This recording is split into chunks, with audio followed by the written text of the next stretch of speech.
What is going on, everybody? It is, in fact, episode 919 of Pop Culture Crisis. My name is Brett, and I'm here once again with my co-host. Introduce yourself, please. Damn it. Wait. Oh, there you are. How's it going? Hi, crisis actors. It's Mary. I know that you guys can't exactly tell from your view of the situation, but I am, as promised, sitting diagonally from Brett today instead of across from him. And it's super weird. Annoying. It's super weird. We both hate it. It was worth the 6 crisis parties for you guys to inconvenience us like this. Yeah, I just hate everything about this. Whatever. I don't even want to, like, dwell on it for too long because it's, like, in the grand scheme of things, it's not that big of a deal. But really, really weird. I feel like we're not going to be able to make as much eye contact as we usually do. Yes. Because obviously we're across. Normally just looking at each other. So it's going to be awkward, like going from my laptop to here, and I can't look at the monitor. I mean, I feel like that literally every day when we're doing this show. I feel sorry for the people who we have as guests on the show because this is where they sit. This is where they have to sit, and they're like darting their head back and forth like a ping pong table between the two of us. But yeah, we, followed up on our word, and this is what you wanted, so this is what you get. We made the promise, we have delivered, and the show it was my suitably, idea in the first place. So. And the show will be suitably awkward, so you're getting your money's worth. I hope everybody's having a good day today. It is, in fact, Friday. TGIF to all of you with the weekend here. You should hit the like button on this video, please, and subscribe to the channel if you are new here and you have not subscribed here yet already. Again, please and thank you. Remember to share the live streams, the episodes, the segments out with your friends, your family, your loved ones, everybody in your life that you both love and hate. The more people that you share it with, the faster that this channel can grow. So thank you guys so much for that. So what are we getting into today? There is a lot to talk about, but of course, most of it these days seems to all be revolving around Jimmy frickin' Kimmel, of all people on planet Earth. After we found out yesterday that a bunch of fans were boycotting the Disney brand because of the cancellation of the Jimmy Kimmel show. Sorry, the suspension of the Jimmy Kimmel show. Now we're seeing a bunch of actors, Marvel, Star Wars, and regular Hollywood alike, all saying that they want you to boycott the Disney brand. We're seeing actors like Pedro Pascal showing his support for Jimmy Kimmel, Tatiana Maslany, who of course plays She-Hulk. I know how much you guys loved that show. She is saying you should boycott Disney right now, on top of a bunch of other actors. So we're going to talk about it. We are also going to talk about Bella Hadid, who's got some lit photos in the hospital. Yeah, she's taking hospital photo shoots with her mom. It's getting really creepy, and everyone is coming to the realization that these two have a little bit of a Munchausen's dynamic going on, which is not news to me. They've been doing this for years. Wait, like these types of photos for years? Bella Hadid has a tendency of taking photos of herself when she's like medically incapacitated because it's cute, right? Like it's an aesthetic. There's a whole Instagram trend of like the people who take the photo. It's like that the person. Photo of the hospital bracelet. You're the person. It's like, don't ask me. I don't want to get into it, but I'm okay. She's literally that person from your hometown. Yes. Who's still doing that. Yeah. So we're a very rich version of that person, but that person nonetheless. We're going to talk about that. We're also going to talk about, gentlemen, is it okay to tell your wife that she's hot? No, it's sexist. Is it okay to tell your wife that she's beautiful? It's apparently what I'm learning as of a couple days ago on the internets is that it is in fact sexist to tell your wife that she's beautiful, because what you should be doing is complimenting her courage. So we're going to talk her work ethic and her skills. I tell that to Olivia all the time. I'm like, you have the sexiest work ethic I've ever seen.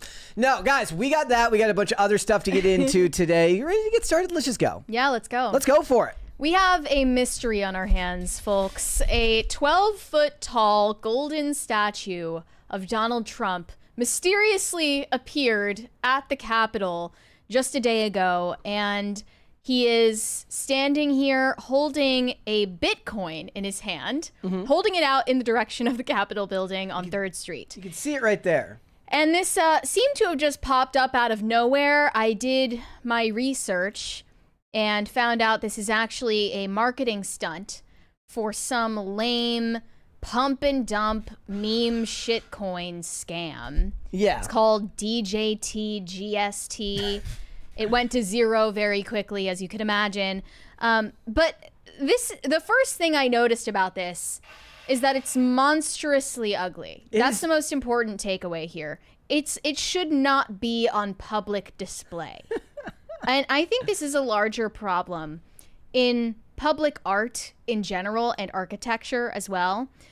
Even just in this photo where you can see the statue reaching out to the Capitol building. Yeah, here, let me go back to You can look at the beauty and majesty of this work of architecture that we are so proud of in this nation, contrasted so starkly with this awful, abject ugliness of the Trump statue.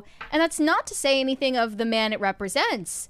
It's just the statue is an assault on the senses. It's like how the whole conversation about brutalism has been coming back up in culture these days, about building design. And you've stressed endlessly, as long as this show has gone on, about the beauty of Catholic churches and of the architecture of days of old, and how none of that is really that. I mean, this actually came up, of all things, when we were having the discussion about like Steak and Shake and Cracker Barrel and the homogenization of all of our architecture. Because when they were talking about it, what I remember somebody saying was like, the reason they've made them all into office buildings is because eventually the land will be sold underneath there, and they don't want to have to redesign the building. They just want to sell blank commercial property. When you go buy an old Pizza Hut, you'll always be a Pizza Hut, no matter what people say. Wyatt Coldenberg said, Brett, Google Un-F America Tour. It's CK Hater Destiny's group. Go to our creators, scroll down to the 12th person.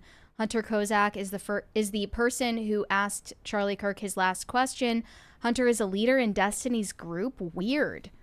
That is weird. That is weird. I didn't know his name offhand, but since you've clarified, I suppose if that's true, I take back what I said about him last night. To me, from his response to the situation, it seemed like he had some level of decorum and humanity about Charlie's death, but apparently not.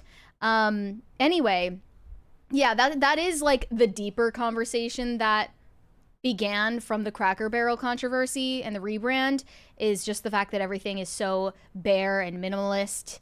And I would say it's not intended to demoralize you. It's not intended that way. The Cracker that's Barrel, a little or more on the conspiratorial side of things, that people believe brutalist architecture is actually deliberately there to drain you of human spirit, like human pioneering spirit. You go by a Catholic church, and even on a bad day, you might feel inspired by just how beautiful the architecture is there, the stained glass, all of that stuff. I would say it's not usually deliberate, but the side effect of it is what you see here.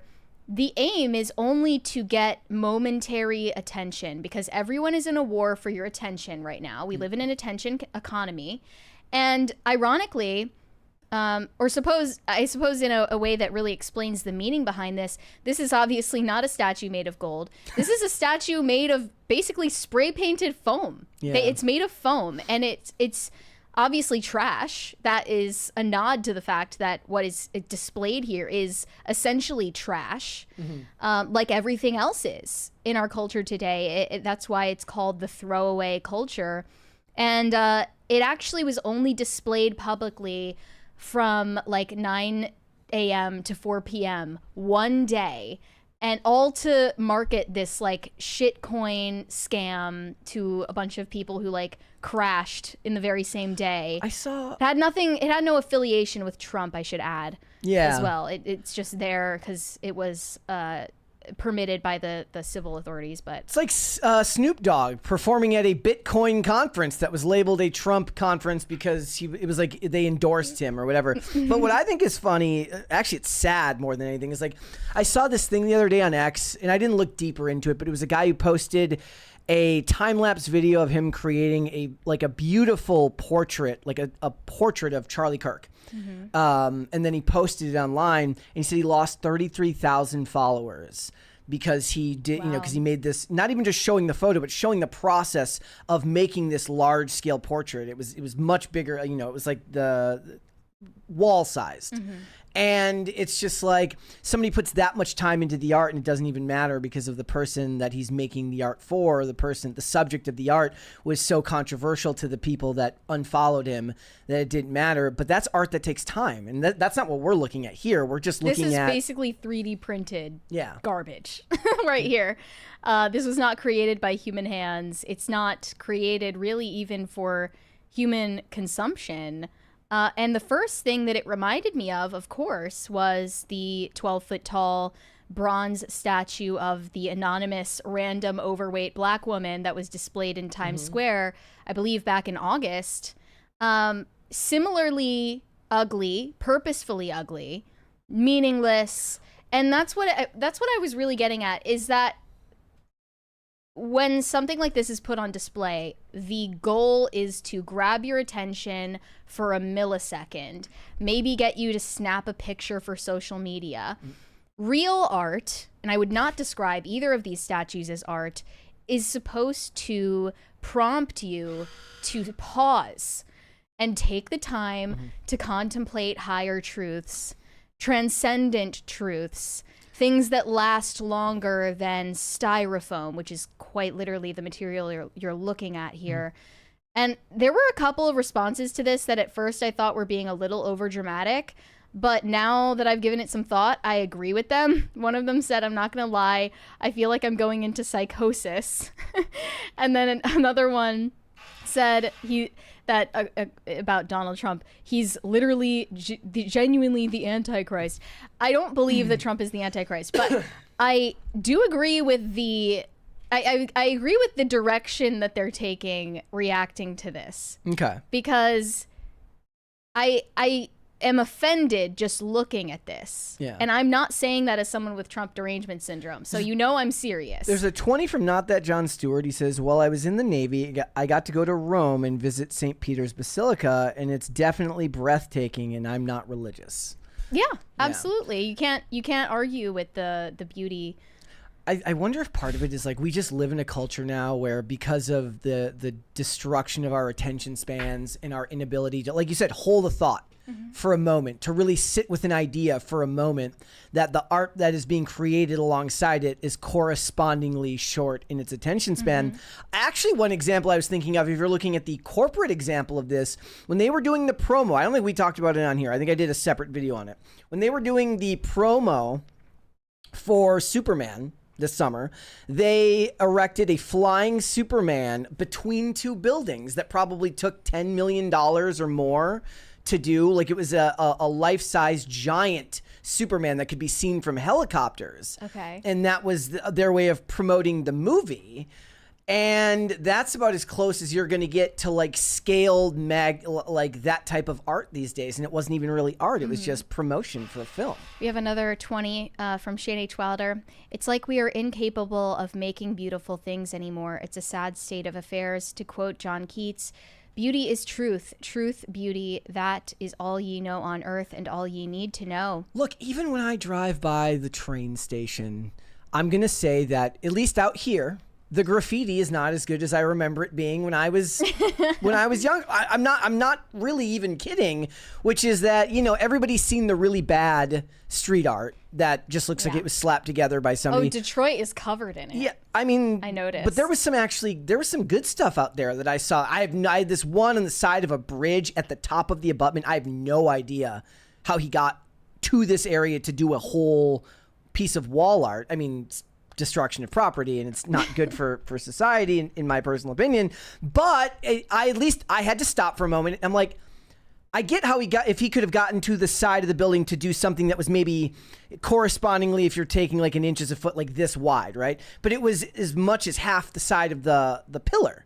How did he do that? So at the very least, if I'm to be generous, I was physically impressed by however he managed to do that, unless I find out later that it was like sponsored by the city and they had like a cherry picker up there, in which case I'm less impressed. Well, I also wanted to note the media reaction to these art pieces and the disparity between the two.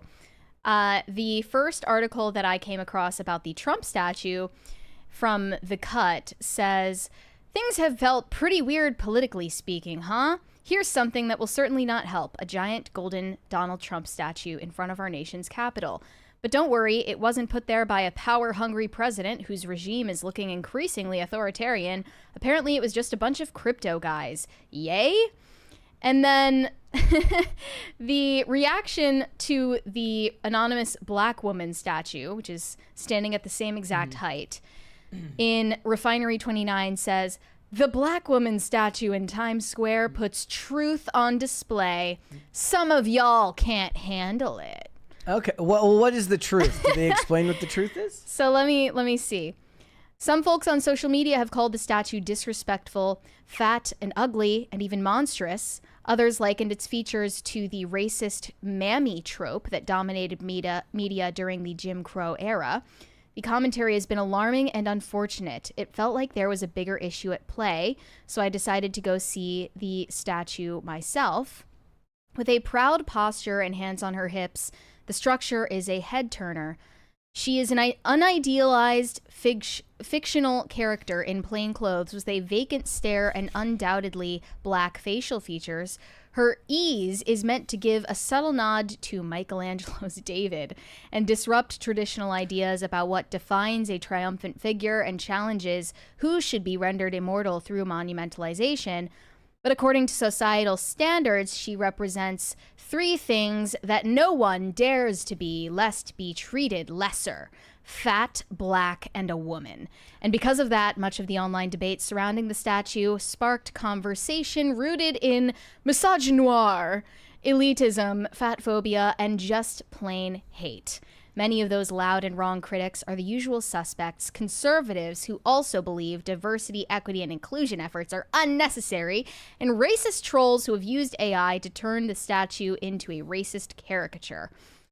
Okay. And I still am like reading through this op-ed. If I remember correctly, the artist purposely didn't give an explanation to what it meant, right? Well, there was an explanation given by the artist whose name I believe is Thomas J. Price, and it was about defying the societal standard of what we believe to be worthy of monumentalization. Okay. Which, as we pointed out at the time, is ironic because you could have monumentalized an actual person, and instead it was this anonymous fat black woman. But here's I believe what the author was trying to argue is the truth that we can't handle. The statue looks like somebody's mother, somebody's daughter, somebody's aunt. She looks like somebody. But the way people are talking about this statue isn't just about the statue. There are ideas they hold about real everyday black women who haven't asked for anyone's validation or approval. Yet some folks are trying their damnedest to invalidate that experience and shame black women for existing outside of Eurocentric beauty standards, and also into believing they aren't deserving of being seen unless they're shapely, hair slayed for the gods, and smiling. We know that we aren't a monolith, but to look at this statue and not recognize someone in your life or even yourself is telling, and that says more about you than the art. Though calling for its removal or admonishing it may bring some satisfaction, the real issue here runs deeper. With or without this statue, people are still anti-black women, especially if they don't fit within a specific parameter of beauty standards. There is victory in the statue's very existence, not only because it disrupts traditional ideas of what a sculpture should be, but also because regardless of the conversation surrounding it, it still stands proudly. So that's just a bunch of word salad nonsense that means nothing, and I still cannot find the truth that we can't handle in it. And the Times Square statue is arguably worse because of the meaning that was imbued in it, but still, both of these statues should not be displayed publicly. I think it's a disservice to everyone who has to witness them. And I also wanted to bring up this video. This was at a protest in London where they were tossing around a giant beach ball emblazoned with the meme face of JD Vance, the like distorted JD Vance meme. This I like, because no one is trying to tell you that this is art, right? It's just a toy. Yeah. And by the way, if JD Vance is smart, he will be using this as a tactic if he runs in 2028, which he almost certainly will. Yeah, unfortunately, he's gonna have to lean into it. I really do think he's gonna have to lose some weight if he wants to run for president. Well, he did lose some weight. He's gonna have to lose more already, he's but gonna have to lose more. He's gonna need to go hard with the Ozempic. He's not gonna unfortunately, what was it we were talking about Trump recently? Trump is fat. It's different. Different? It's not the same thing. Because of their age? It's difference? Well, one of the things that I was pointing out, which is that JD Vance has learned to lean into the memes about him, right? Trump doesn't have to. He doesn't have to acknowledge or accept the memetics that come around him from people that dislike him. Like, remember when they did the giant baby Trump? Like he's not making his profile picture. He's not making his profile picture. He's actually, at least as far as a cultural level, he's above it. JD Vance doesn't have the pedigree or the status to do that. Yeah. He has to lean into it. But to do that, it's politically dangerous because it does risk making him look like a joke. So he's going to have to lose some weight. But the thing is, he's caught between a rock and a hard place. And this is what Trump understands, is that when you destroy your enemy with comedy, there's almost no rebuttal if the comedy is good, right? So if he's going to do that, he can't just lean into it and show up on stage with a giant beach ball of himself as a giant fat baby and then want to talk about economic policy. It doesn't work that way. So he's already, how tall is JD Vance? Is he as tall as Gavin Newsom? I believe he's pretty tall. He is over 6 feet. Look, I like JD Vance's ability to tell the media to F off, and I think that that's a good thing because he's 6'2". Like, I enjoy his ability to tell the media to F off and his refusal to operate on their bad faith tactics and spectrum. But it's going to take more than that. There's a reason why they say you have to be handsome to be the president. And in the modern age, the propaganda that they were spreading about JD Vance prior to the election, about how like all of these women are swooning over JD Vance and his piercing blue eyes. I was like, am I living on the same planet? Him making the face. That was great. That was good. I still think he's got to lose some weight. I didn't like that very much either because it was a little too Jim Halpert for me. Thank you, guys. Thank you, guys. Even dancing in this chair feels different. I understand why Phil doesn't do it. It's just not the same. No. All right. It's not the same. Let's move on. Okay.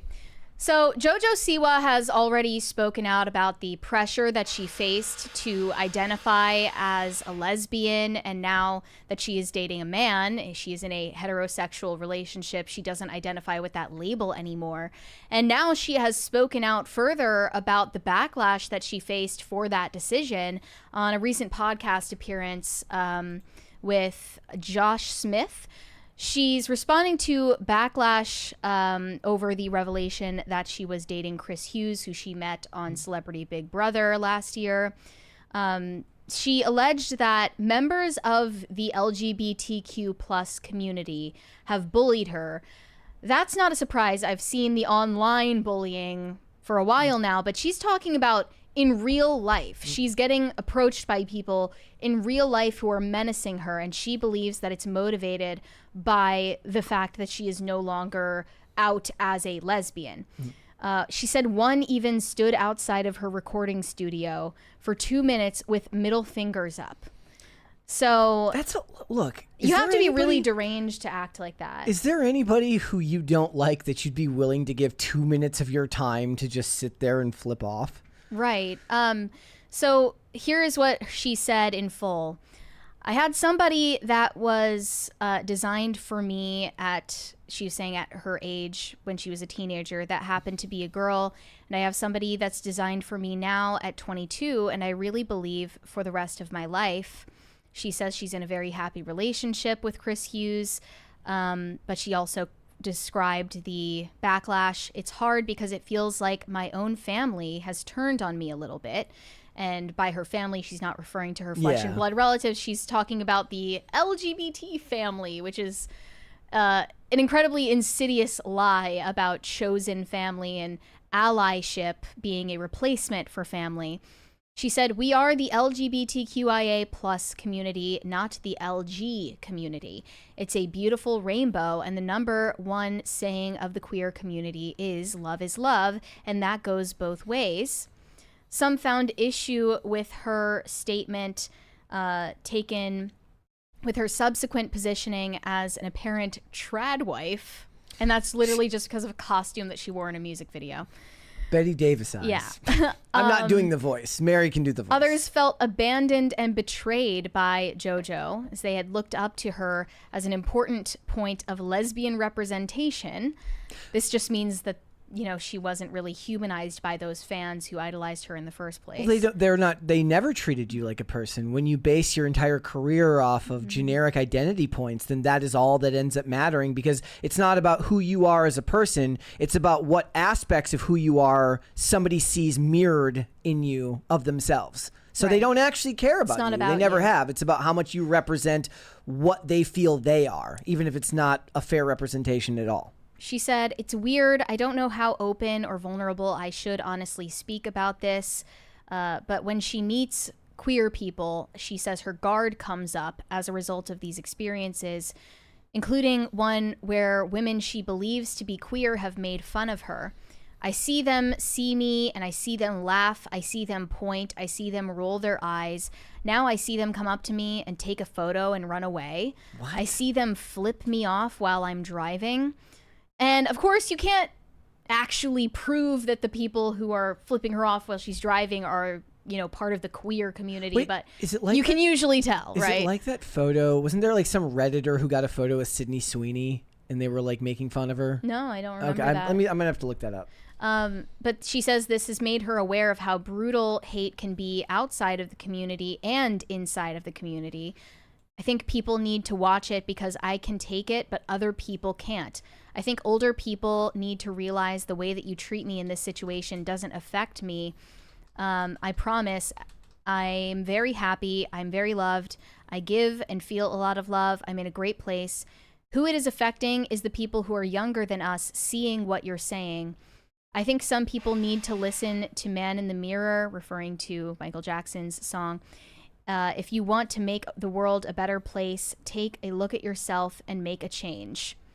And just for such tepid comments as that, this is the type of backlash that she received on X.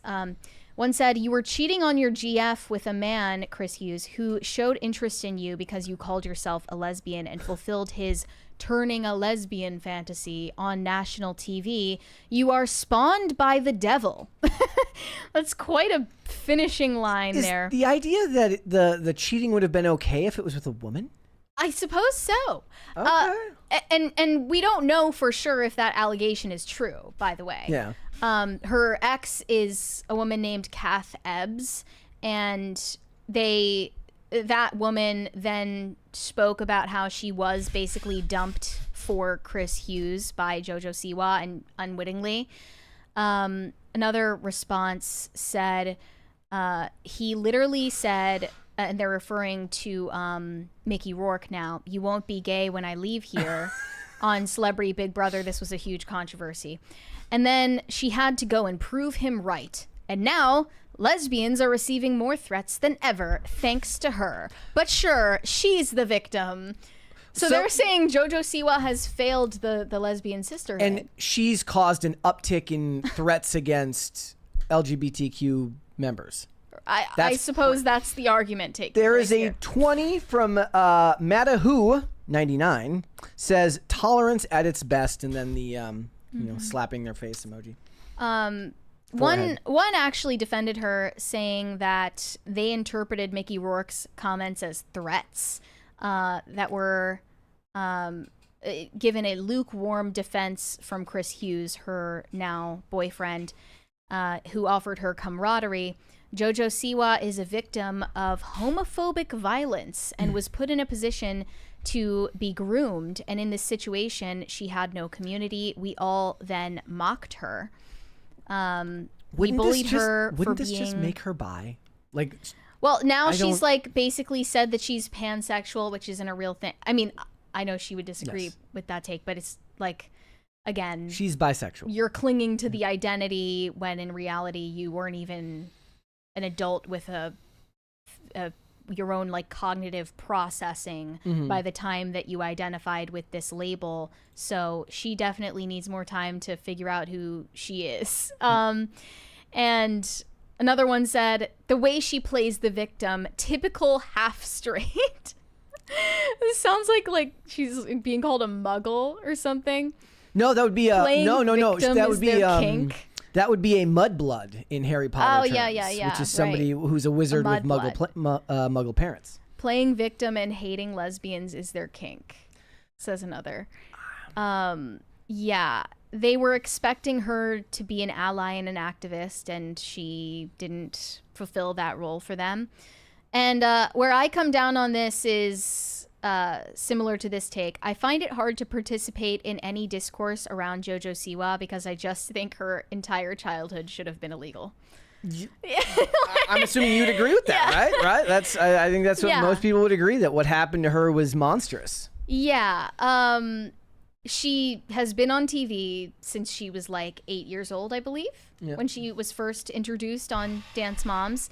Was then emotionally abused by a psychotic dance instructor for entertainment value of adults, and then picked up by Nickelodeon to become a mainstream child star, made ungodly amounts of money off of selling merch for that company, and then made her own brand and her own empire. And before she was even an adult, and even if she were an adult, she would still be stunted, identified with this label. Later in young adulthood comes to the realization that she doesn't want to be labeled that way, and she is met with unrelenting vitriol from the people who claim to be empaths.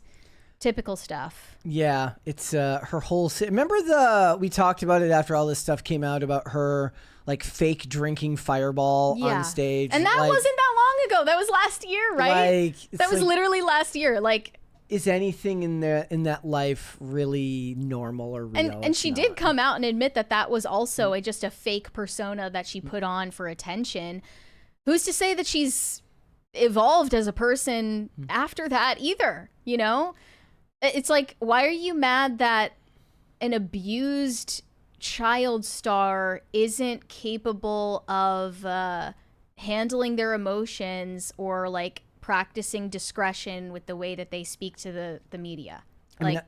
My biggest concern with all of this is the amount of people that do look at celebrities to be some type of mirror for their personality traits, meaning that they're not going to see themselves as a valid, real human being until they see somebody of status who reflects back some aspect of who they are, whether it's their skin color, their sexuality, their political cause, their activist cause for charity, the environment, whatever it is. It's like people don't see themselves as legitimate until they can find some person who has some aspect of them. Like, isn't that kind of degrading to you as a person? Like, in a world full of people who have set themselves apart in some way, shape, or form as exceptional, wouldn't you be looking to find your own way of doing so rather than just trying to leech off of whatever the characteristics are of another person? It just seems weird to me. Another response said, her and Gypsy Rose Blanchard exist in the same place in my mind. I wish they could have been better people, but I don't see how they could have accomplished that with the circumstances in mind. I mean, I agree. Yeah, they were both screwed different situations, obviously, but screwed from the start. They were not given a fair chance at actually developing their own identities and maturing the way that we all had the chance to, and making mistakes in private rather than in public. Yeah. But we'll get to conversation about Munchausen's later in the show, actually. We do have that to talk about. Guys, what would you see, cringe or cute? Let's see cringe. Cringe first? Okay. All right. Let me pull it up here, and we will do the cringe of the day first. I was going to send a wedding-related cringe, but I felt like it was too soon. Wait, was it from my wedding? No. Okay. I mean, it was just wedding-related. Any wedding-related cringe is fine. But it was to the song Daylight, so... Oh, Olivia would disavow. She used that song in her post today. She did. Pictures. Yes, you should go follow Olivia on Instagram. She posted pictures from the wedding. Here we go. talking about aura framing? Yeah, aura farming. Yes, Aura yes. is nonchalance, looking cool. Aura farming is doing something in an attempt to look cooler. So I could go on NBC to aura farm right now. Oh, Wait, I didn't get that. So being your aura is your coolness factor, right? You could increase your coolness factor by doing certain actions. So I have no aura farm because I can't speak in aura farm. I have no aura farm. I mean, I guess technically you could own the farm. I guess. But that's not the same thing as farming clicks. Those are different What you're things. confused about aura right now is low aura. Laura, what about Sigma? Does that make me a Sigma? Sigma is an idealized man in the manosphere who's like tantamount to an alpha but does their own thing. It's very complicated. But it's just like a cool person. So you to wanna middle be a schoolers. Sigma? You do want to be. A Sigma has aura. Okay, Yeah. a Sigma has Riz. Yeah. The worst thing I've seen. It's all related. Actually, I think yesterday's might have been worse. It is, yeah. Did she win that? But it's interesting, like where these words are coming from. So, for example, Sigma comes from the manosphere. It was popularized by incel communities, who are this violent, misogynistic group of men. However, at the same time, these middle schoolers who are using the word Sigma are using it kind of for fun. Look, some other examples there. Baddie, you're a baddie. Adam Alexic, thank you so much. We appreciate you. Did she just like shoot her shot? Yeah, there I think at the end? so. He looks very uncomfortable by the fact that she just shot her shot. I think yesterday's him. was worse just because it took place in a government hearing, but I think my favorite meta on Instagram lately is it's all clips from Man of Steel of Superman. It's like he could have been saving people, but he decided to aura farm because you know, Superman can be as fast as he wants. He can do whatever he wants. And there's like they show the room in Batman vs Superman where they sneak the bomb in through the lead line case, and then like the whole like building explodes and Superman's just sitting there aura farming, not trying to save anybody. he's just mewing. in peace. They said the same thing about his dad when he's like, "Stop! Don't help me." He's like, he's Clark, the fastest man on Earth, because Superman could have saved the kids in the bus and him, but instead he decided to aura farm. All right, let's move on. Let's do Cute of the day. We do have one here. Oh, this one's from Nick. Says our little Sandy had babies a month ago. They all look alike, so I called them Eeny, Meeny, Miny, and Mo. Very cute. The kitty looks like it's Mother is mothering. Mother is definitely mothering right now, which that word should have been on there right there. Yeah. All right, let's move on. Guys, today on Instagram, I posted something dunking on Jimmy Kimmel because of the suspension of his show. And I did not get into the weeds about whether the FCC pressured for the suspension. I just figured maybe people would do their own research, but I'm getting a deluge of comments right now from people on the left saying that this is government overreach. We now have definitive proof that that is not the case. The information that we had yesterday also suggested that that was not the case, but now we know for a fact. According to Nexstar, one of the affiliates that pulled broadcasting of Jimmy Kimmel Live, Along with Sinclair. they deny that this was due to FCC pressure. There was also a piece published in The Hollywood Reporter yesterday that clarified Disney was already arguing with Jimmy Kimmel about the tone his monologues were taking a week ago. So they were already in a contentious relationship a week ago before these affiliate stations made any sort of move to take him off the air.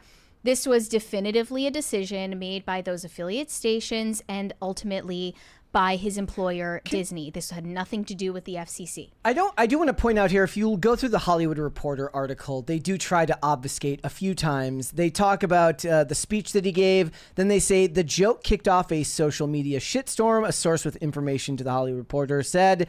But almost immediately, FCC Chair Brendan Carr's appearance on Benny Johnson's podcast, the storm of shit began a bigger swirl. And then they say, within hours, multiple ABC station owners held calls with Disney leadership expressing the concern with the comments. Now, they're trying to make it seem as if the FCC got involved with the local station, and they're also trying to make it seem like the FCC is trying to big time these local stations, when what we know is that the affiliate stations have more of a problem with the national networks, which are always using their sphere of influence to prevent them from doing what's best for themselves, i.e. changing programming they may want want to change because they think that the ratings might be better, i.e. syndicated programming. Instead, they're using their influence to keep them from doing that. And this is an ongoing problem. As I said yesterday, it seems as if the local stations are blaming the national stations are blaming the talent, and the talent is now blaming the FCC. And thereby which is, Trump. And thereby obviously. Trump, which is what has taken hold online. Everybody is operating under the premise that what happened because of the FCC. I said I was willing to operate under that assumption if you can provide me with a letter, something that proves beyond the timing of Brendan Carr's speech, despite the fact that it doesn't line up with the fact that Disney was already having comments with Kimmel long before that.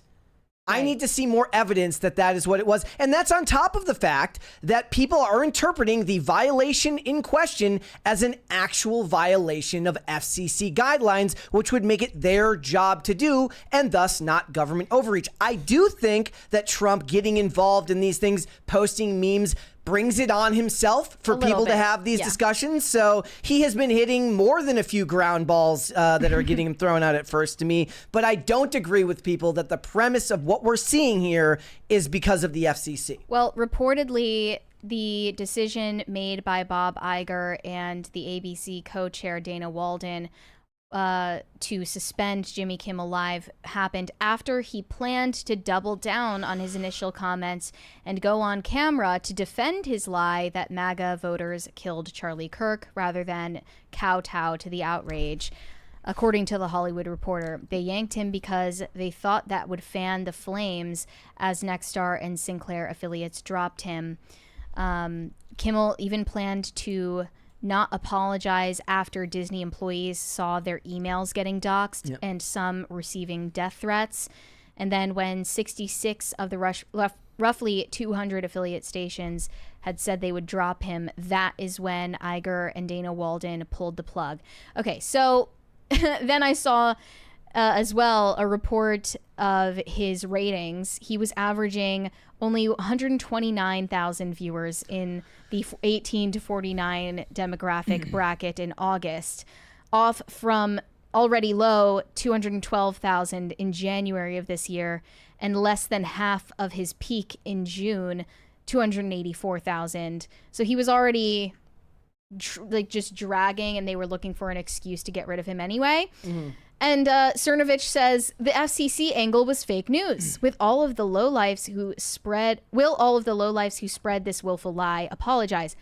No, they will not. That narrative it's taken too much of a hold. It is the dominant discussion from every angle. They've already accepted the premise that this was government overreach, despite the fact that their own media outlets are telling you that that was not the case. And this lie has taken hold and is being spread by some of the most influential talent at Disney, including, for instance, Pedro Pascal, who posted in solidarity with Jimmy Kimmel.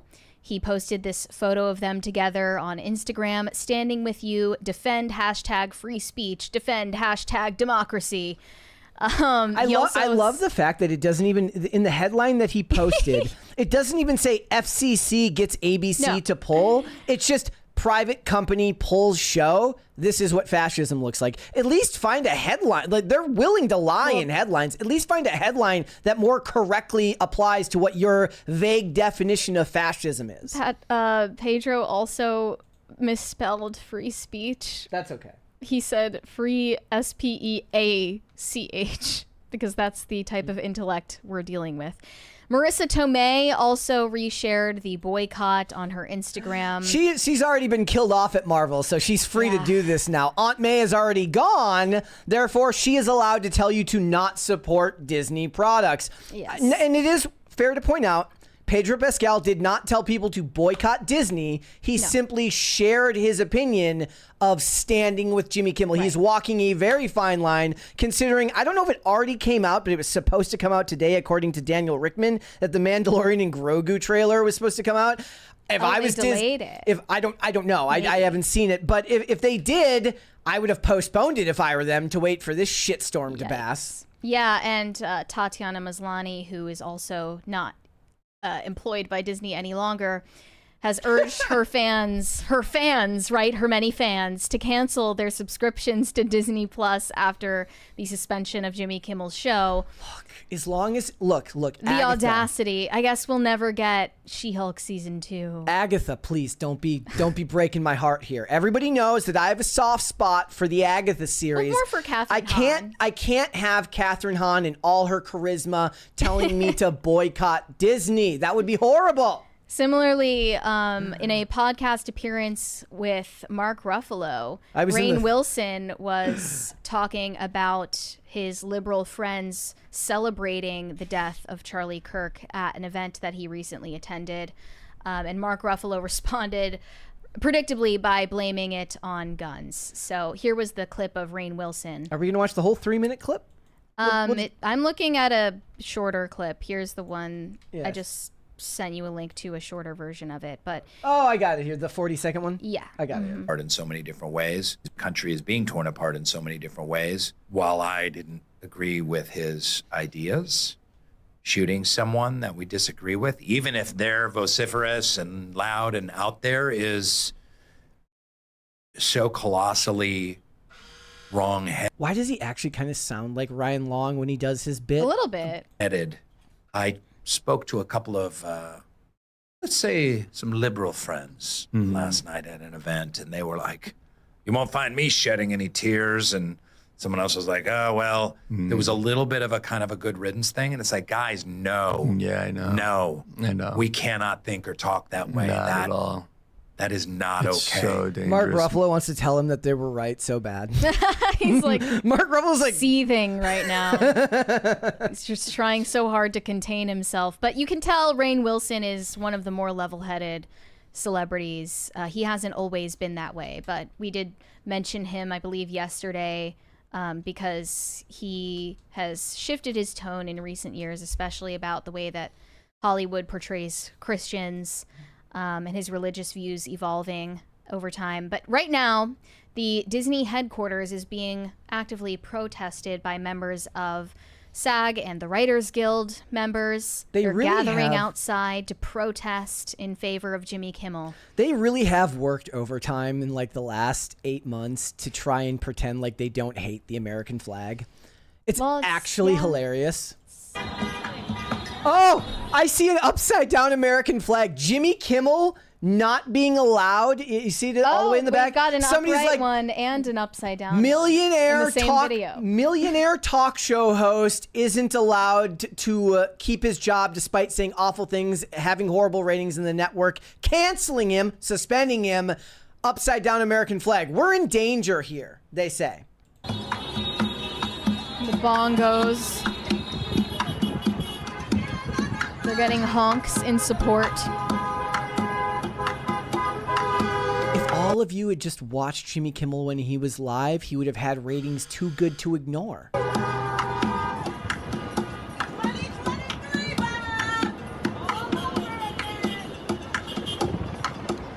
Okay. The beat kind of goes. This is pathetic. It's absolutely pathetic. I love that. That's not the first person who's had that. This is literally what Andor was about.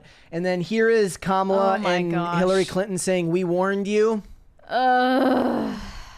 Okay. Again, like it's the Harry Potter adult response to any political event. I have to compare it to pop culture because that's my entire worldview.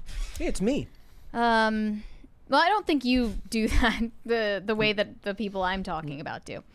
Yeah, this is a sad showing, but I am always surprised when we see those protesters in Charlestown, the amount of people driving by who honk in support. Yeah. I mean, that surprises you? That doesn't surprise me. I am surprised just because of the area that we live in, but they're just as, if you're honking in support of those wackos, you're just as crazy as them. Yeah, it's that's the way it is. So, look, I was laughing because of the amount of actors. They're very self-important.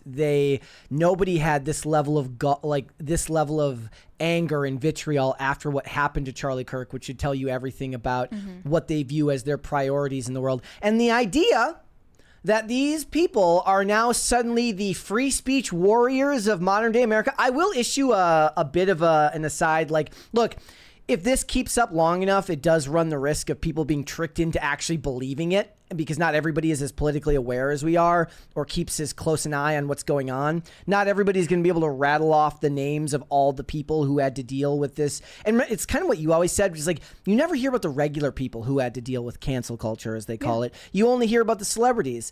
You only hear about Roseanne. You only hear about Gina Carano, of Tucker Carlson, of all of these people. And the people pretending to be free speech advocates will not hold good to their word when your neck is on the chopping block in the future. No. And it's the reason I wrote that whole post the other day with my own trying to intellectualize my thoughts on the matter, because it's very hard for me to not try to at least be principled in the discussion. But I don't think it's a moral good for yourself to allow somebody the same grace that they're not willing to show you. Yeah, I agree. And I'll echo what Tim was saying on the show last night. Okay. These people are in a cult. And even if you had a long, drawn-out discussion with them to explain the ins and outs and all the details, and you presented them with all the evidence, they wouldn't change their opinion.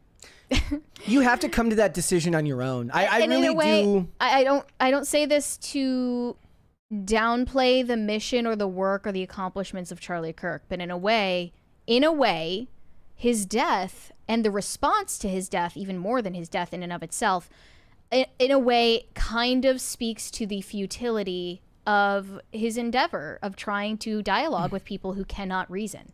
I've made the point multiple times that, look, what he did was, I believe, to be a net positive for society. I do believe that there were probably minds that got changed, but I think en masse, on the large scale, you have to come to those types of changes like gradually and on your own. You have to go looking for the information.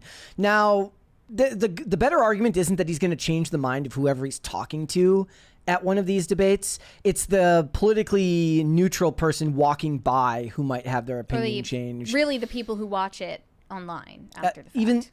Even then, it's for the videos are not for the person who is debating Charlie. They're for the person who is on their own quest to find to find the truth.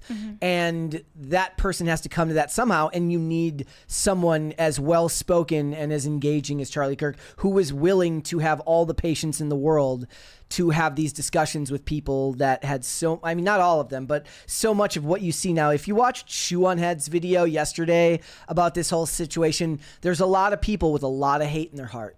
And to try day in and day out to change the mind of people with that much hate in their heart is a Herculean effort. And I don't know if I believe that it can be done again on that scale. They certainly are. There's a huge just gap now in that ability to talk to people.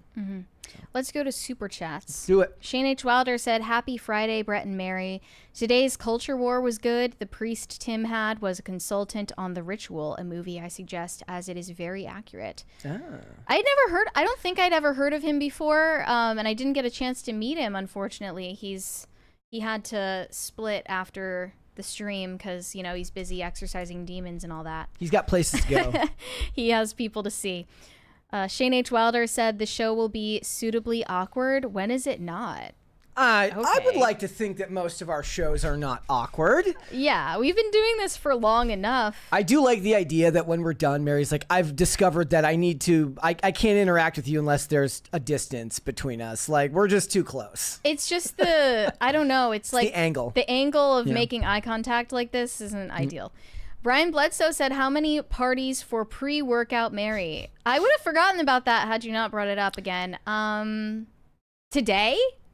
We're under an hour. We haven't made it to an hour into the show. You have a head start right now.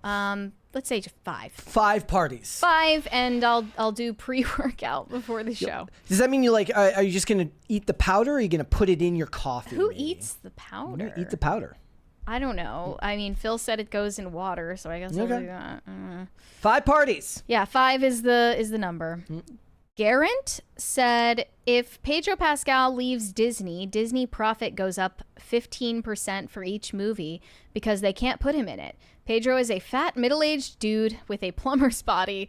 No one wants to see that. I mean, he's in good shape. You can't argue with that. I do think that they overstate how hunky he is. You know who got the real short end of the stick was Kumail Nanjiani, who got absolutely jacked for Eternals, and then he's like, I thought I was doing 6 movies, and then I just sat around and nobody called. He's literally still whining about it. He's literally going to therapy over it. He literally did go to therapy after Eternals. It's 2025, and like the movie came out in 2021, and he's still complaining about it. Wait, wasn't it like I thought it was like 2019. No, Eternals was 2021. It was like one of the first movies of the phase 4. Okay. Cleggy said Jimmy Kimmel isn't funny. Charlie Kirk, October 5th, 2017. I retweeted that the other day. It's like great when someone has that body of work that you can draw upon for literally any subject matter. Do one more. Shane H. Wilder, or wait, no, I already read that one. Slavic McGoth said there is this ugly... I don't know if I should say that part. Floyd Memorial Art on 8 Mile in Detroit, Mary. I don't think I saw that. I wasn't really exploring the city. I didn't want to lose my life, but it was not somewhere I'm planning to go ever in my life, and I'm not going to return. Look, if I was if I liked live sports more, I would go into Detroit. Like all their stadiums are like right next to each other. There was a huge like what was it, like a baseball game? I think it was a Tigers game, yeah. That was going on simultaneously because it was a Saturday, so it wouldn't have been a football game. So I did go to a Red Wings game over like Christmas break last year. It was a lot of fun. Are you going to? I'll ask you. I'll ask you off air. All right, let's hold off. Let's hold off. Let's move on. Okay, so Bella Hadid has recently shared some photos of her in a hospital bed. She's sitting there with a dialysis in her neck, hooked up to her neck, posting photos of her with tears rolling down her face and the cut on her forehead. One is her with an oxygen mask in her hospital bed, throwing up a peace sign. Another one where she's making a cute pouty face with ice over her head. And she captioned it, "I'm sorry I always go MIA. I love you guys." And she also was seen in new photos posted by her mother, Yolanda Hadid, on Instagram, where she appears to be medically incapacitated, embracing her mother in the hospital bed. Some of these are candid photos taken by her mother, where she's staring up at the fluorescent hospital ceiling, covered in gauze or something, a lot of devices all over her. So what is her official diagnosis? So, for the record, Bella Hadid is a sufferer of supposedly the condition chronic Lyme. And there is not a medical consensus that chronic Lyme exists, actually. Okay. So, I lean toward it's a disease for rich people who want to feel special and like they are victims. Bella Hadid, as well as her mother, claim to suffer from chronic Lyme. In fact, maybe they claim it's a genetic factor. But here were some of the responses, unrelated to her diagnosis. Not denying she's sick, but why have they taken and posted 200 pictures of her in a hospital from every angle possible? It is kind of crazy. Like it's a moment for her, like to do a little fashion shoot or something. And then another one said, "Anytime someone posts themselves crying, I always assume they're the most insufferable person in real life." That is a fair assessment. Yes. Because if you're actually in a moment where you're distraught and you're distressed and crying, why would your first thought authentically be like, I'm going to pull out my phone and be like, I don't even like taking... Hi, guys. I'm just like really going through hard times right now. And like Selena Gomez in her bathroom style, like crying about ICE deportations. No one reads that as authentic. Yeah. And this even more so is just a display of like, feel bad for me, even though I'm an elite, ultra wealthy supermodel who was born in wealth and will never know any adversity in my life, this is the one claim that you have to going through any hardship that other people can relate to. Remember, this is why Justin Timberlake's tour almost got postponed. Exactly. Chronic Lyme disease. He's another celebrity that claims to have chronic Lyme, as does Avril Lavigne and many others. And it's something that you see time and time again. This is a pattern amongst celebrities. They claim to have fibromyalgia, chronic Lyme, a lot of autoimmune disorders. Not saying that all of those things are fake or that all of their claims are fake. I'm just saying when you see a pattern, you can't help but notice a lot of the people claiming to have these diseases are famous. Also these days, they're like in their late 30s and they're like, I was finally diagnosed with ADHD and now it all makes sense. that too. Yeah. Another response said the most annoying person you know will use this as their profile picture. Facts. And this is a take that I wholeheartedly agree with. There is some Gypsy Rose Blanchard level Munchausen's by proxy going on between Bella Hadid and her mother, Yolanda Hadid.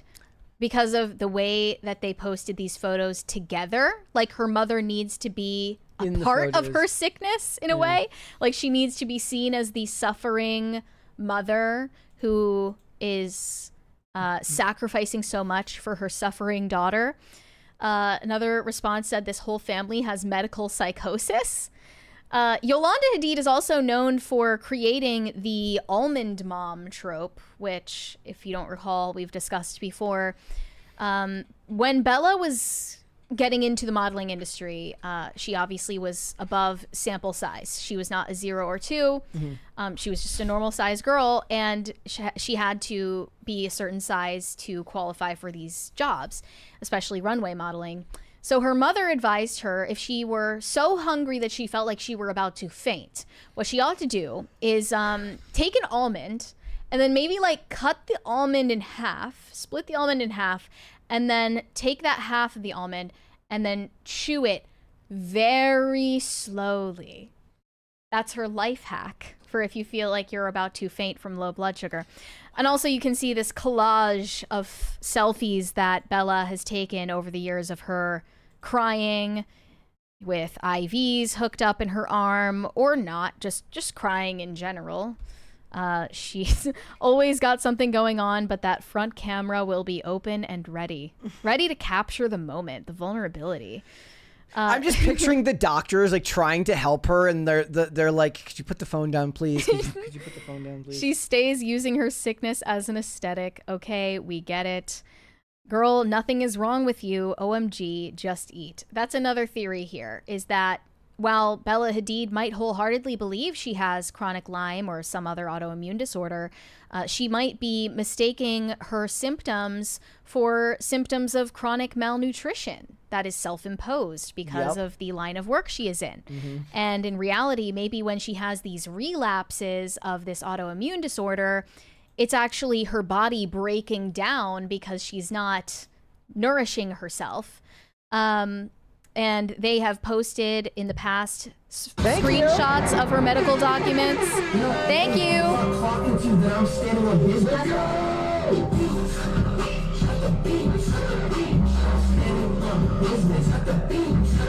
This is giving me like Royal Pains vibes. Wait, why? Oh, the show? Yeah. Because when they posted these medical documents and you actually read into it, you can tell that if you're in a certain tax bracket, you can just go to a doctor and get them to diagnose you with literally anything, and you can get them to prescribe you literally anything. I will not take the Hank Lawson slander. Hank would never give you medications. The clientele. The clientele is the same as the show. And in this photo that they shared from her medical documents years ago, they describe her symptoms. They say she has been ill for more than 1.5 years. She is extremely exhausted and depressed and doesn't want to attend school anymore. She feels ill all the time and has memory problems. She suffers from fatigue that is made worse by physical exercise, attention deficit disorder, calculation difficulties, memory disturbances, frequently saying the wrong word, Depression, sleep disorders, numbness or tingling sensations, headaches, disequilibrium, lightheadedness, nightmares, ringing in the ears, muscular weakness, intolerance to bright lights, non-restorative sleep, painful lymph nodes, muscle and joint aches, night sweats, palpitations, PMS, chest pain, cold hands, cold feet, multiple sensitivities to food, and the symptoms are worsened by extremes in temperature. So that could describe literally anything. Yeah. And nothing all at once. Yeah. And another person pointed out it's kind of genius to come up with a fake disease to distract from your death-defying anorexia. Another person has the theory that she does this to get away from the public eye when she needs plastic surgery. She got her first plastic surgery procedure at only 14 years old with the permission of her mother. She got a rhinoplasty that she now claims she regrets. But they said still believing in chronic Lyme disease with no relation to the actual Lyme disease you get from ticks is crazy. Everyone who claims to have it either wants time away to get plastic surgery or is on heroin. Well, okay then. There are those like, here's the thing. There are these like special ticks that only are native to Martha's Vineyard. There's special Martha's Vineyard ticks that give you special Lyme. Don't tell Olivia, because like she always points out when we're out here, she gets bit by every mosquito ever. But whenever we go anywhere else, it doesn't happen. Weird. I do want to point out I'm not a hypocrite. I have in fact taken a picture at a hospital before, so I did do that when I was there with my broken finger or my dislocated finger the last time. Well, you have good spirits. Yes, I was in good spirits. You look like you're being positive about the situation. But other people were theorizing about why she believes her sickness is some sort of aesthetic for an Instagram carousel post. Yeah, I didn't take a carousel. That's the thing. I didn't go like this. That's a different animal. I didn't right put my there. head down and take one. Right. One person said they romanticized tuberculosis in the 1800s, consumption chic, as it's now called. It permanently changed our beauty standards, and it's likely why we prefer thin, frail bodies, carved jawlines, glassy eyes, hollow, flushed pink cheeks, sunken eyes, and even red lips. I don't fully buy into that theory, but clearly this is going to be used on a bunch of girls' like Tumblr blogs and Pinterest boards because sickness is an aesthetic for them. Why your white Western beauty standards are the way they are. Like the way that, you know, a certain corner of Twitter that is dedicated to like, you know, eating disorder communities is going to latch onto this and make it into aesthetic posts. You can already see it happening. But yeah, another person pointed out the IV on her neck goes directly to the heart. It's not a regular IV. It's a central line. Everyone who rags on her for claiming she has chronic Lyme disease, but she is deeply in pain right now, gives some grace. Okay. And like, I agree that she's probably fully convinced that she has a chronic illness. I just don't know if that's something that you should just allow someone to lean into when it's not the truth. Well, even if it's the truth, I mean, you kind of have to operate on their playing field, which is that they've made it a public spectacle. Therefore, people are going to have their opinions. It's the same thing that we were talking about. The local, your friend from high school who never left town, who every 6 months posts a picture of their wristband from the hospital saying, "Don't ask," when really what it's inviting is for you to be like, well, you said not to, but what happened? Yeah, like it's like, I'm taking a social media break. Don't HMU. Yeah. I'm going through something right now. Making your profile picture just like blacking out your profile picture and removing your bio and just putting a dot. Delete your Facebook, ladies and gentlemen. You'll be happier for it. And they had a reality show as well where her diagnosis with chronic Lyme became a major plot line in the show, which represented a breakthrough moment in pop culture Lyme disease awareness. I can't get over the wording of that. That's just insane. An insane sentence. None of these words are in the Bible. And it's also her brother, Anwar Hadid, claims to have chronic Lyme disease as well. So it's communicable. Some people think that it's genetically passed down from parents, like in utero. There's also Avril Lavigne, Kelly Osbourne, Crystal Hefner, the wife of Rob Thomas, named Marisol, also Justin Timberlake, of course. Bella Hadid gave a speech in the midst of a relapse of chronic Lyme in which she said she hadn't been able to write anything to say. And the hardest part about having Lyme disease, she told the crowd, was people not believing she had Lyme disease. My biggest struggle every day is people telling me that maybe I have Munchausen. How can she look this is insane that she said this out loud. How can she look so beautiful and be so sick? Well, she's saying that other people are saying that, but still, that's crazy work. I mean, I'm sure someone said that at some point, but to say it in a speech in front of like a whole crowd of when people. She wrote it, she's like, yeah, go off, And queen. people are always saying, this is the hardest thing about having a debilitating illness, is that people are always saying that, like, I'm so beautiful, and like they just don't understand how someone as ravishingly beautiful as me could possibly suffer Look, from this disease. And like, it's just so hard sometimes. hot people get sick too. Hot girls, we have problems too. We're just like you, except we're hot. Look up that song, by the way, if you have not seen it. Yeah, and then how can she be in bed 7 days a week and then show up to work? Well, I did. And then, to thunderous applause, here's what she said.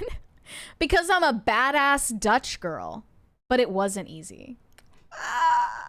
I'm sorry. This is fake as fuck. This is fake. I can't. I don't believe you're a hashtag Lyme warrior. And don't make me pull up the clip where these two women on a podcast Talk about the spiritual... say that Lyme disease is for the most deeply spiritual people on the planet.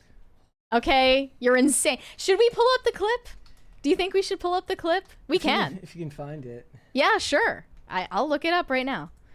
But there is this community that is formed around Lyme disease, and mostly women in their 20s and 30s and 40s claim that this ties them together in some spiritual sense. And in a way, when you get Lyme disease, it marks you to some sort of like supernatural realm.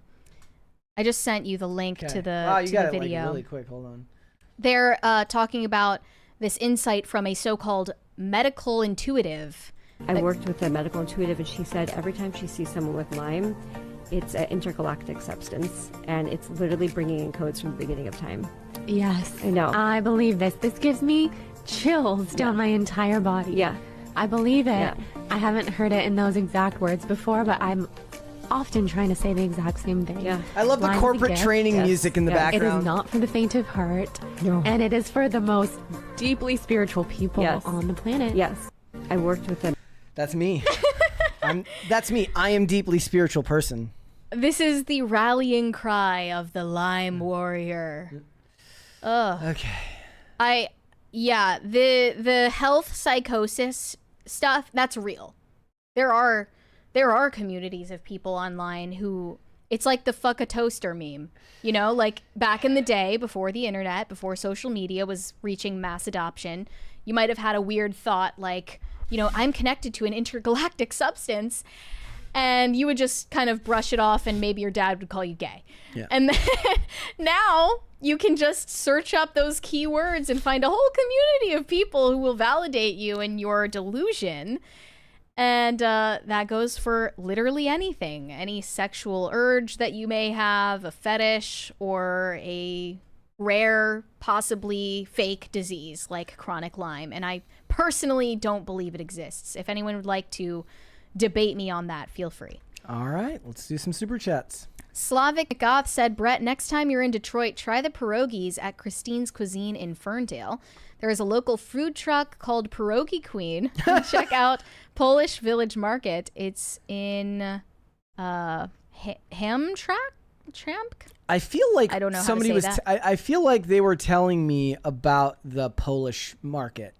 You know, it was literally like, "Hey, Brett, you're Polish. Do you want to go to the Polish market?" Well, that makes sense because, you know, you're Polish descent. Because that's what it is. I a base everything Minnesotan. on my identity. It's like I only eat Polish food. I only go to Polish markets. I only watch shows Well, I starring mean, Polish TV shows. if they have Polish stars. markets in in Detroit. That means there must be a lot of like Polish Americans there. Olivia says, I know what that is. Maybe we'll go when we go back in the winter. Pierogi Queen. It's like Dairy Queen, but for pierogies. Let's do 2 more. Girlgar, I'm not reading that. Fair. Okay, we'll do 2 more from there. Brian Bledsoe said, just saw that Taylor Swift is having her album release put in theaters. Gotta say, I respect the hustle. She does hustle. She knows how to capitalize on everything. She is a capitalist queen. Well, I did ask you if you would consider going to see the Showgirl release party in cinemas with your lovely wife. So that's a no. That's a resounding no. I don't want to.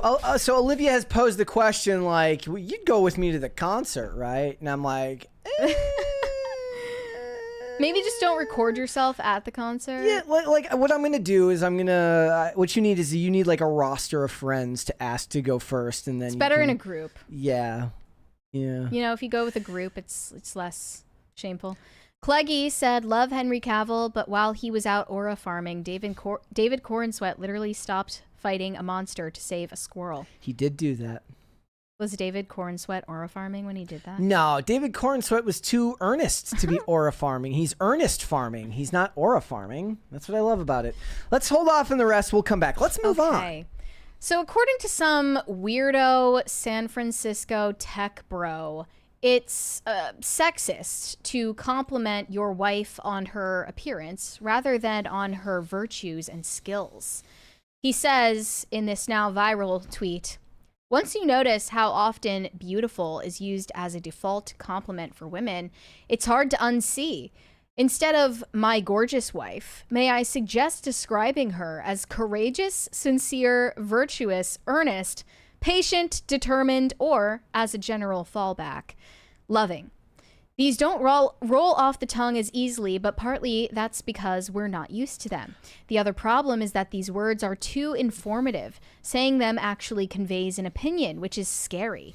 Unlike beautiful, or that most insipid of compliments, lovely. Wait, so is beautiful not an opinion as well? Yeah, I don't really understand what he's getting at there. Even if there's always pressure towards making compliments more generic, though, we can at least use generic compliments which reward people for trying to cultivate traits we care about rather than rewarding immutable traits or misspent effort. I did, in fact, text my wife, you are so courageous and sincere. She said, shut up and call me hot. You're hot. The thing I'm really looking for is a shorter, more elegant way of saying high integrity. Maybe principled, honorable, trustworthy. My honorable wife actually has a bit of a ring to it. Perhaps I'll see if I can get that to catch on. You're not going to get that to catch on, dude. Come on. Is this guy even married? Like, he's tweeting about this as if he's married, but I'm not entirely sure. And if he is, his wife is probably miserable.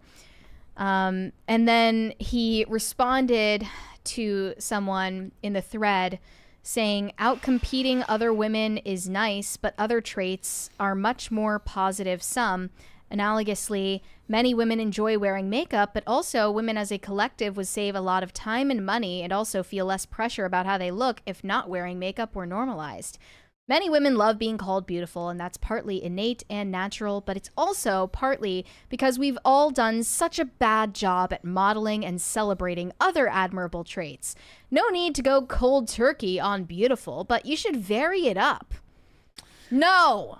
They don't want it to be varied. They don't want it to be switched up every now and then. So, can you just do me a favor and go to this man's page and just pull up his profile picture for me? Is it from the main? Richard No is his name. Okay. I believe he might have taken his wife's name. Okay.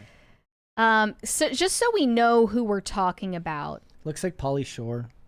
Yeah, this is the guy who's telling you how to run your marriage. Okay. Well, he's giving his opinion. An AI San Francisco tech bro who looks like a chick. Okay. An ugly chick. One of the responses from a woman said, once you notice how often strong is used as a default compliment for men, it's hard to unsee. Instead of my strong husband, may I suggest just describing him as delicate, gentle, soft, or as a generic fallback, bestie. Literally every one of those is insulting to any straight man. And this guy is currently doubling down on his original take in response to the backlash and retweeting all of the people that are echoing his sentiment. One said, all of this goes to show that women are primarily valued for their beauty and nothing else. If you have a bunch of great qualities, but you're ugly, it's over for you. Okay. I gave this some thought, and I don't think that complimenting anyone, including your spouse, on their looks is superficial.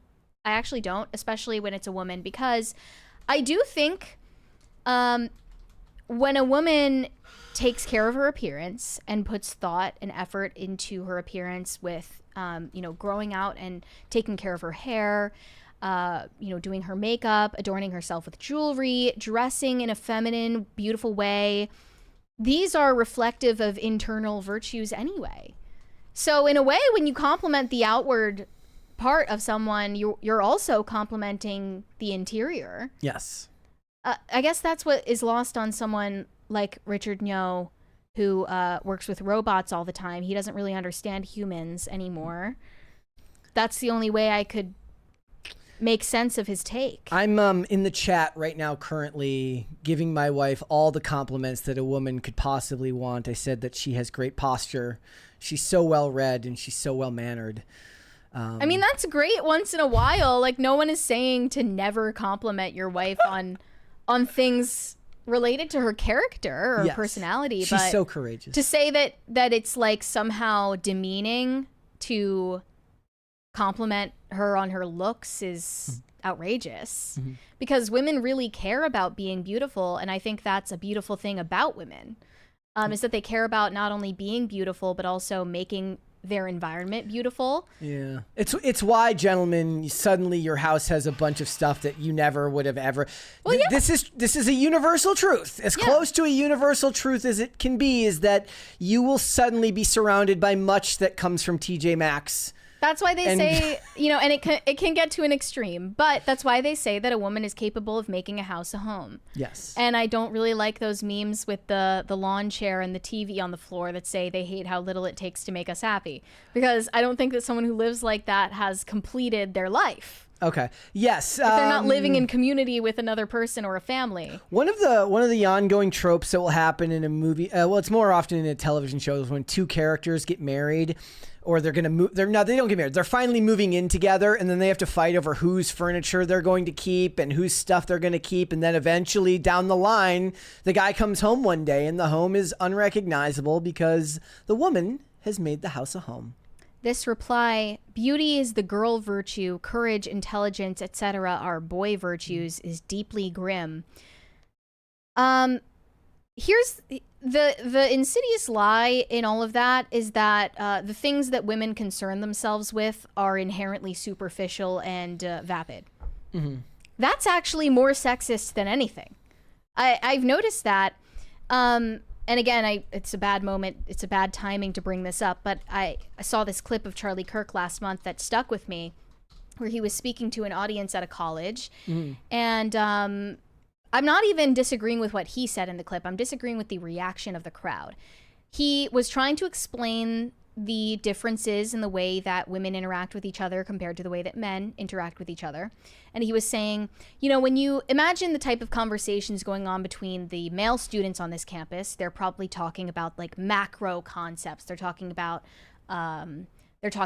politics, or they're talking about sports, things outside of them, maybe things that are concerned with numbers and statistics and ideas.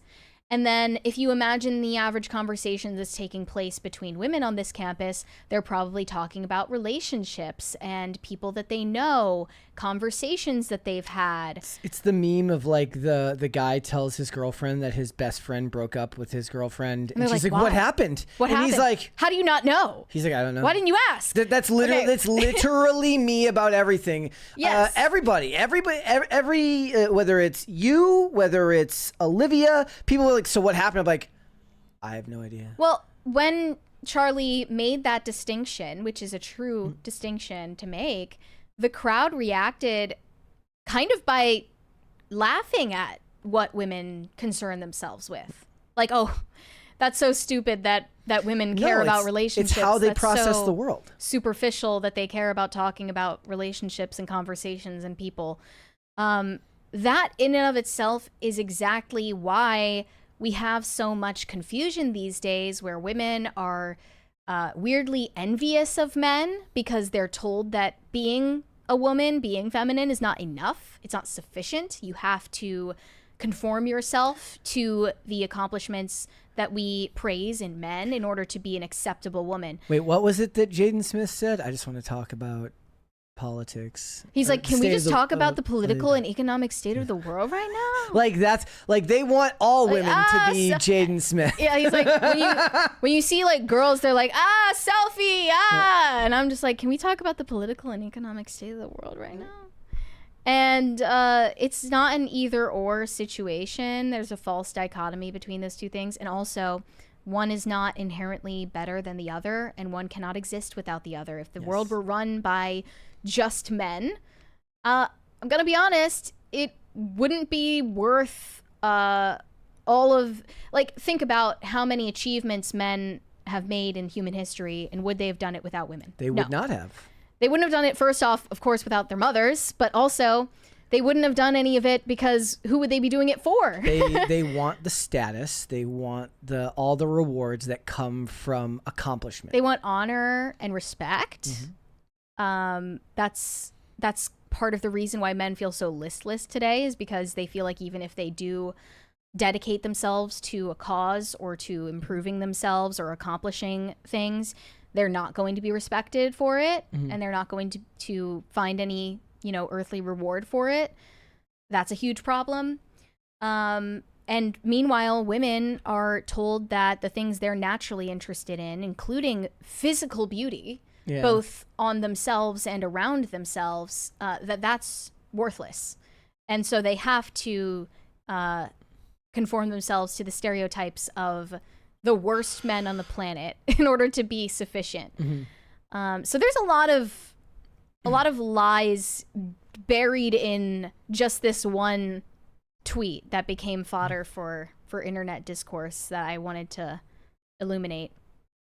I think you're right about all of it. I think it's a very interesting discussion because people are being told to reject what comes naturally to them as men and women, and that's good. And like you said, the person's background tells you a lot about what their view of the world is and how they'd like to see it change. Yeah. And I do think that that probably position, a transhumanist. Well, that position is even, I mean, that's a pretty generically feminist position from 20202018 Twitter. Maybe even before that. Earlier. Maybe like no, 2010, BuzzFeed 2012. feminism. Yes, it is. It's like, it is. It's like, what? No, it's literally from the SNL skit about Levi Wokes, where she's like, my size, why don't you ask me about my accomplishments?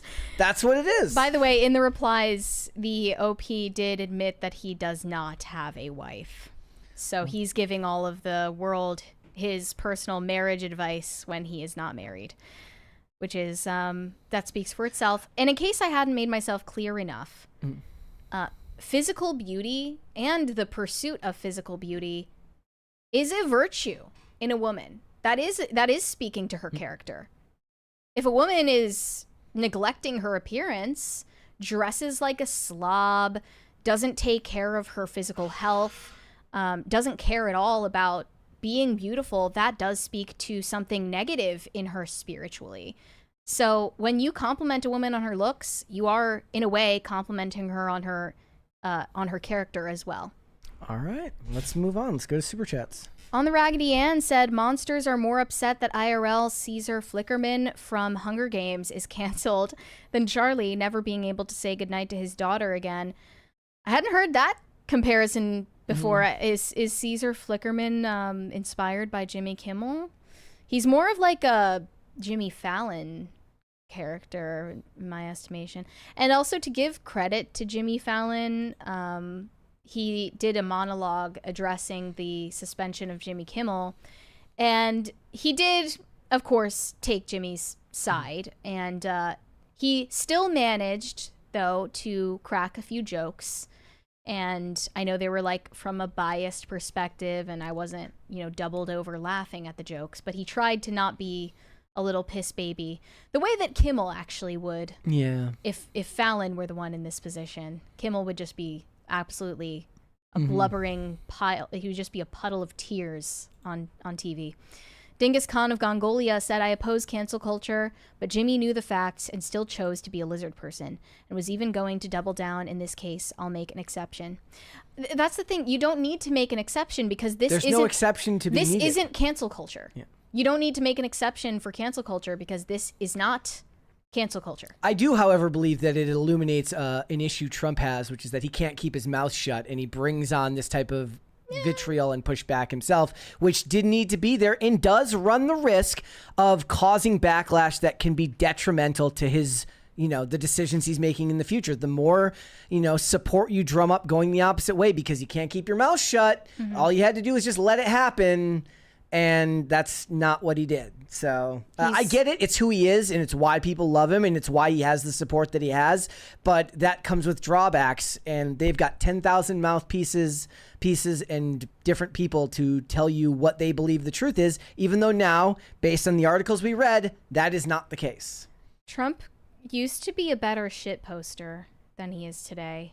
I have to be honest. Age is getting to him. He's fallen off. He's not as clever when he posts as he used to be. Like, he had way better tweets back when when it was Twitter and when they had the 140 character limit. Yeah, it really is a skill set to be able to. I even now, like, unless I'm writing like a paragraph, I try to keep it under the, what is it? It's 180 now. Before you run out. It's 280 if you're not verified. Yeah. Okay, yeah, I try to. They just doubled it. Yeah. At a certain point. And brevity is the name of the game on. I mean, it's actually why it's such an insidious platform, because the most engagement you're going to get is going to be the most brief tweet you have, because it will inspire people to take whatever you said in whatever way they want to take it, because their mood will dictate how they. And I'm constantly, one of the reasons I'm so bad at Twitter is I'm trying to like shore up my position in a way that can't be misconstrued, which is inevitably futile and requires too many words. I'm bad at Twitter because I preempt the clapbacks before they come, and I then try to moderate the tweet so that no one misunderstands me, and then I just delete it. I'm the same way. Or I save it to my drafts, and it never goes anywhere outside of the drafts. Literally, we are the exact. I wonder if that's maybe true of most people. Probably. Like, they're already. I'm like, look, I already know what the fuck you're gonna say. Don't fucking say it. Right. Like, you have to get ahead of the clapbacks. It's the worst. We're at 2.5 crisis parties right now. It's not looking like we're gonna make it to the pre-workout threshold, guys. Literally, I had this Unless one. You get it into gear. I had this one the other day where I posted a picture of Liam Hemsworth as Geralt, and I posted Christian Kane just because I thought their faces look similar in these photos, and I was like, he should have been hired for The Witcher, and somebody's like, he's too short, he's too old. I'm like, it was a joke, bro. Like, nobody can tell when I'm kidding. It's the worst. Well, a lot of people, they just want to be miserable. Well, I joked. I was like, look, clearly I'm bad at humor because nobody can tell when I'm joking. No, it doesn't mean you're bad at humor. It means they're bad at humor if they're not able to tell when you're joking. Shane H. Wilder said, I have to give it to Jimmy. His actions inspired me to make a short of The Tonight Show with Tim Pool featuring Phil Labonte and the Beanie Bro Band. There you go. Oh, imagine if Tim had a personal saxophone player. He Is should. that in the budget? I feel like Ian can play chords on the saxophone. He looks like a guy who can pull off the saxophone. It was like he has the spirit. This was the tweet the other night where I said, when you want to get jacked for the communist revolution, and I like reworded it in my head like 30 times to make sure they weren't thinking that I was saying that to join the communist revolution, but to fight the communist revolution. And I had to keep going over and over it again. And then you're just like, by the time it was done, I almost deleted it. Did anyone think that you're a communist? No. Okay, good. Shane H. Wilder, Greg Duvier said, assemble the Knights Templar. I don't know what that's in response to. Tyler Dalrymple said, how much more do you think Disney can take? Seems like they've pissed off all their fans on the left and right. Yeah, well, fans on the right is a misnomer. There are people who put up with watching Disney stuff because there's a couple of good things every so often that are okay, and then you post about it and people are like, why are you watching that? You should be boycotting that. And then you get the people on the left that were mad that they did the quote-unquote vibe shift and started changing all their Pixar stuff and reining in their creatives in the last year or so, which is how you end up getting mishmash projects like Elio, which ended up having no message at all because they had to kind of destroy it and neuter it because it was so stupid and of its time that nobody's happy. Like the creatives and the artists at Disney are not happy. Now the left was never super happy with it, but they're not going to stop going to the parks even if they claim that they're going to boycott. I don't buy it. Somebody also said, I have no idea if this is true. Maybe you can go find an article about it. Somebody said they removed the login screen on Disney Plus recently. Why? Like they were saying their claim was that they were doing it temporarily to prevent people from quitting Disney Plus. Last night? I don't know if that's true. So for all I know, he was lying through his teeth. That's but I weird. was like, that's diabolical. If they're like, you know what? We had a tech issue and for 24 hours, there was no login screen. Sorry, guys. Oh, your temperatures have cooled and you're not ready to cancel Disney Plus because you had some time to sit on it? Guess you're still paying us money. They're so slimy. Well, the problem Disney is facing is not that they have pissed off all their fans on the left and right, because the majority of their fans or possible customers are not on the left or the right. And that's what politically engaged people think of society. They imagine society being comprised of blue and red people, and that's not the reality. What has happened is that people on the left, right, and center and outside of that paradigm entirely have gotten bored. That's the problem that Disney is facing, not really the politicization of their decisions that most people, most normies have no idea about. And by the way, speaking of people lying through their teeth on X for attention or who knows what, I saw this post last night. So there was this image of Tyler Robinson at a Dairy Queen. I saw that. That was nearby campus. Yeah. And I think it was given as an exclusive to Candace's show. I think Candace is the one who released the photo. And she was very clear to say this photo is captured from 6 hours and 15 minutes exactly following the shooting. And then people are saying it was happening 17 minutes after or something. This guy, I mean, I cannot sum this up as stupidity. I cannot. I think it's evil. He said, this is a photo of Tyler Robinson reportedly 17 minutes after the bullet was fired. Yeah. You're such a lying sack of shit. Why would you even, like, why do they want to cause more chaos? Is it to feed into a conspiracy that, like, Tyler Robinson isn't the guy? Like, why would you say that? Yeah. And then even after the replies are flooded with people correcting it, I don't even see a community note, and he hasn't issued a correction himself, and he hasn't deleted it. I mean, it's the same thing that's going on. That's lying. It's the same thing that's going on with the Jimmy Kimmel stuff. It's intentional lying. You're telling me that these celebrities that work in Hollywood don't understand the relationship between affiliate networks, major national channels, and their jobs? I don't buy that. It sure would be nice if, like, Bob Iger could come out and say that the FCC didn't pressure them. But I mean, it doesn't matter because they're going to be like, he's only saying that because the FCC pressured them. Oh, right. They were saying it's always that, the FCC. Like, so in the something bad happened, so it's Trump.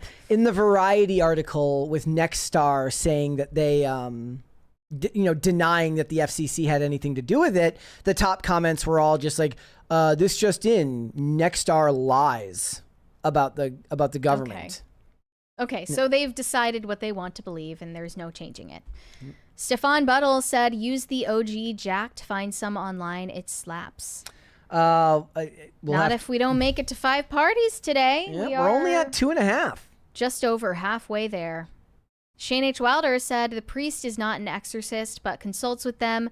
I didn't hear anything I didn't know, but the app is good for those who don't know spiritual warfare.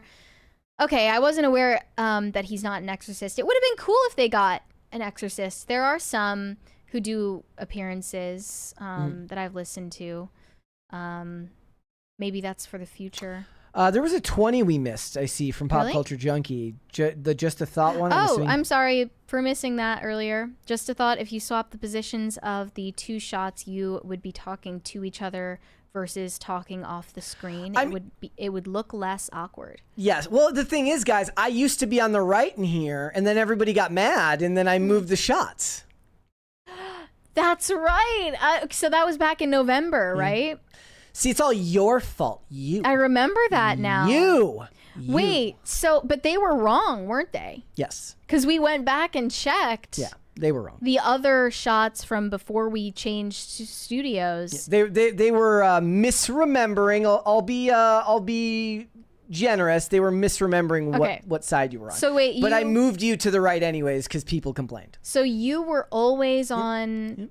Well, you were previously on the right. The right, and I was on the left. The reason mainly being is that like editing the shots, like my microphone covers the top shot here when it's literally it was a logistic issue. Okay. Yeah. So we switched it. It really bothered some of you. I remember that now. They're like, Mary's more right wing than Brett. She should be on the right. I mean, I guess it makes sense. Yeah. For us, it's just awkward because we're not used to having to. Well, I'm not used to having to turn my head like this.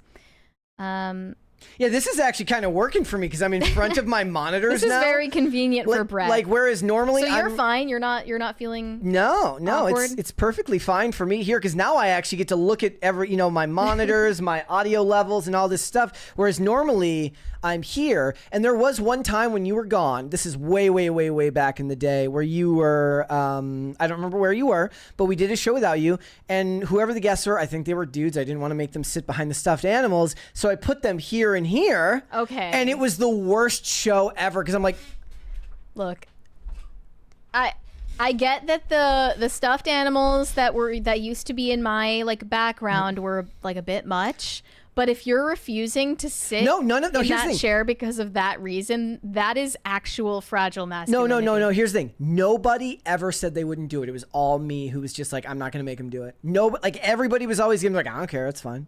Then why didn't you just sit them there? Because most of the time, I like the times it happened, I'd already made the changes in OBS, and I was like, I don't want to go back now.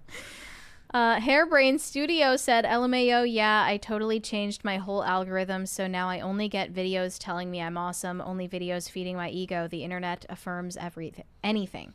My algorithm just says, Brett, you're a piece of shit.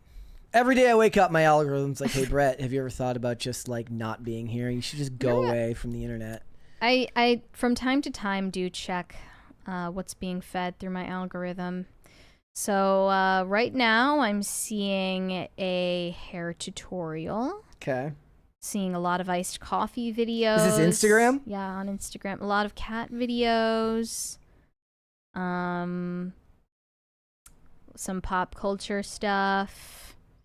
It's pretty wholesome. There's some AI slop, but not much. Mine is mostly wrestling, movie news. There's some political memes and stuff like that, but not a whole ton of it.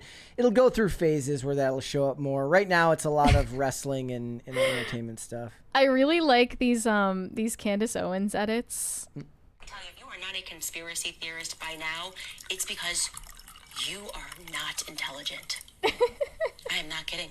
Let me tell you, you're not a conspiracy. I get a lot of those. There you go. Thumper said... Big super chat there from... What? We got a big super chat there. Oh, thank you from Howin Jazz. Thank Not you. Sure if I said that right. Keep up the great work. Both of you are the best part of my afternoon. Well, thank you so much. Thank you. That's awesome. We appreciate it. We appreciate it very much. Okay, we're getting closer to the pre-workout. Yeah.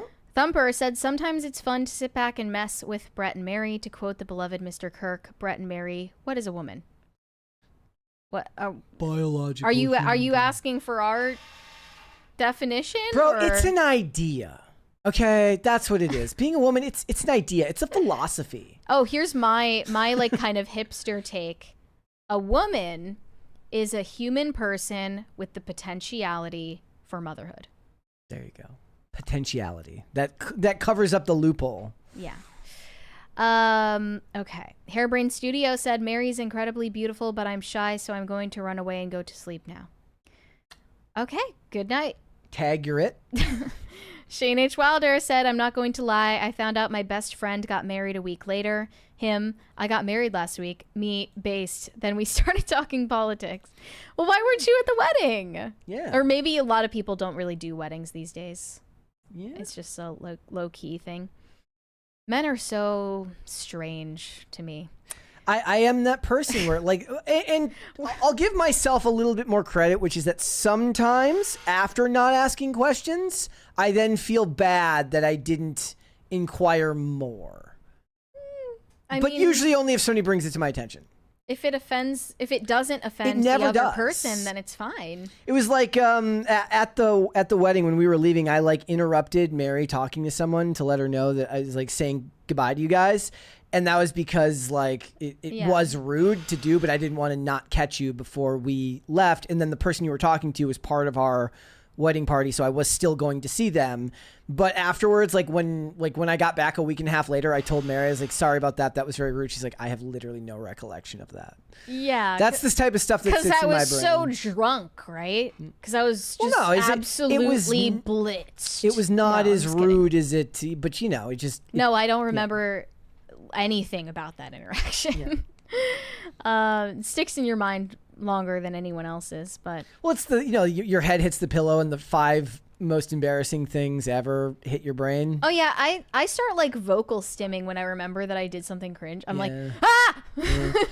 like for instance, me saying I be wed at the wedding rather than say I thee wed, that one's gonna haunt me for about another moment 2 decades. that I don't remember. Yeah. I did not have a clue that happened until you told me. Well, that's the problem. It doesn't matter if anybody else knows that it happened. I know that it happened, and you were like trying to do some urban lingo. Basically, I be wed. I was like, I said, I was like, look, this isn't my fault. They placed me on the right, and I can't hear the guy.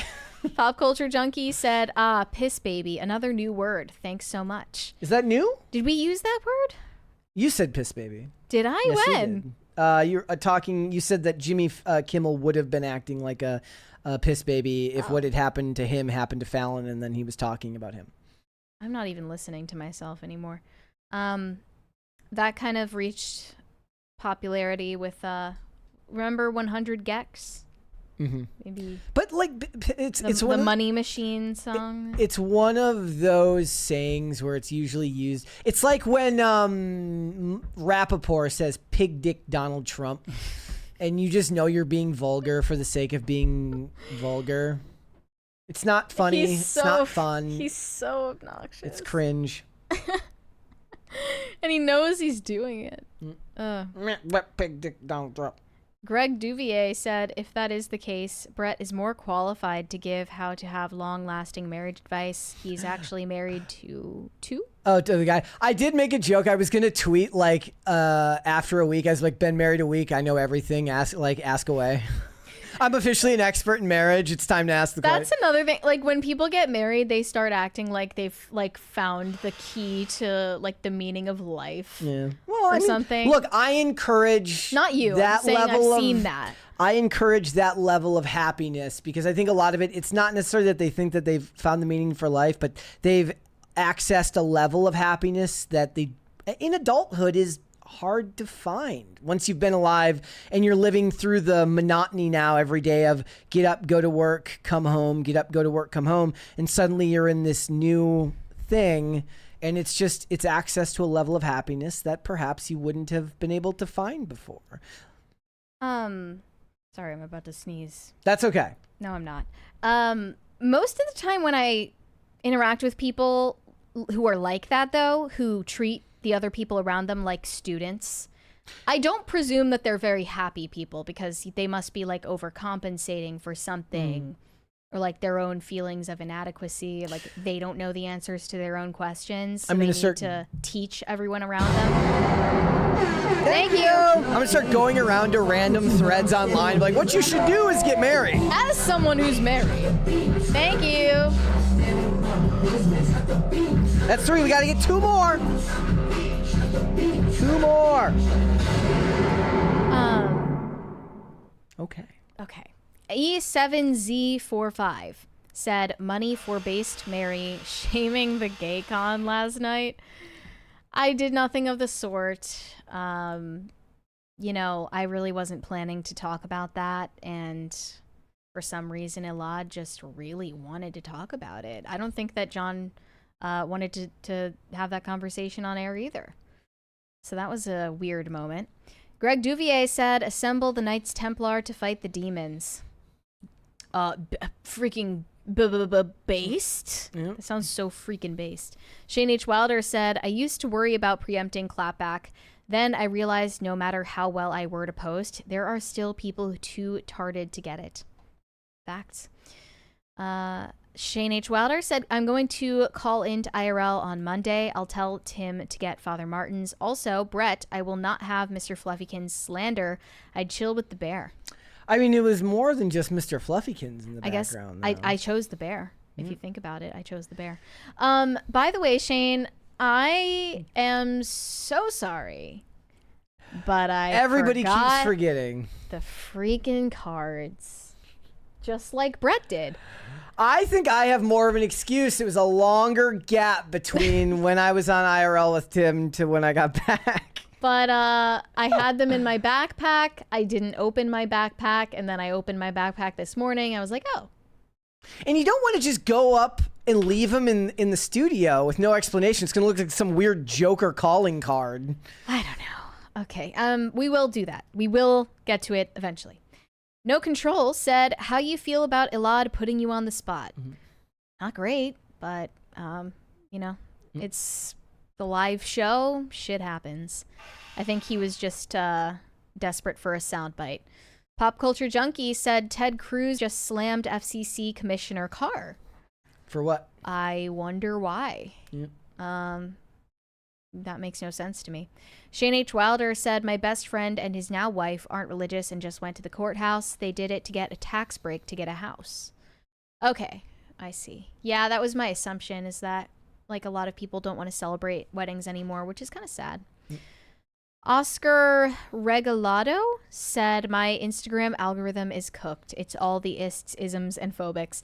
Well, in a way, that's a good thing, but I wouldn't want that to take over my entire algorithm. Eventually, it'll reset if you look at enough stuff that's not that. I do get plenty of cringe as well, hence what you get on Cringe of the Day. I think we're all caught up on the super chat. Shane H. Wilder says, lol, it's all good, guys. Yeah, appreciate your understanding.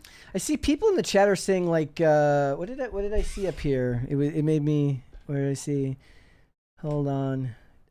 Stanley Davis Jr. says Timcast may end, and it saddens me. Tim is the GOAT. Did something happen that I don't know about? Well, all shows are gonna end. Yeah, eventually. But I don't know if there's anything specific that made you say that. Meme Warrior Veteran says, Tim will continue, just not Timcast, not Kimmel Show, not The View, not SNL, not Fallon. We won. Why are you guys talking about IRL ending, though? I don't know. They're talking about Elad now, too, so you guys had your back and forth great. last night. Yeah.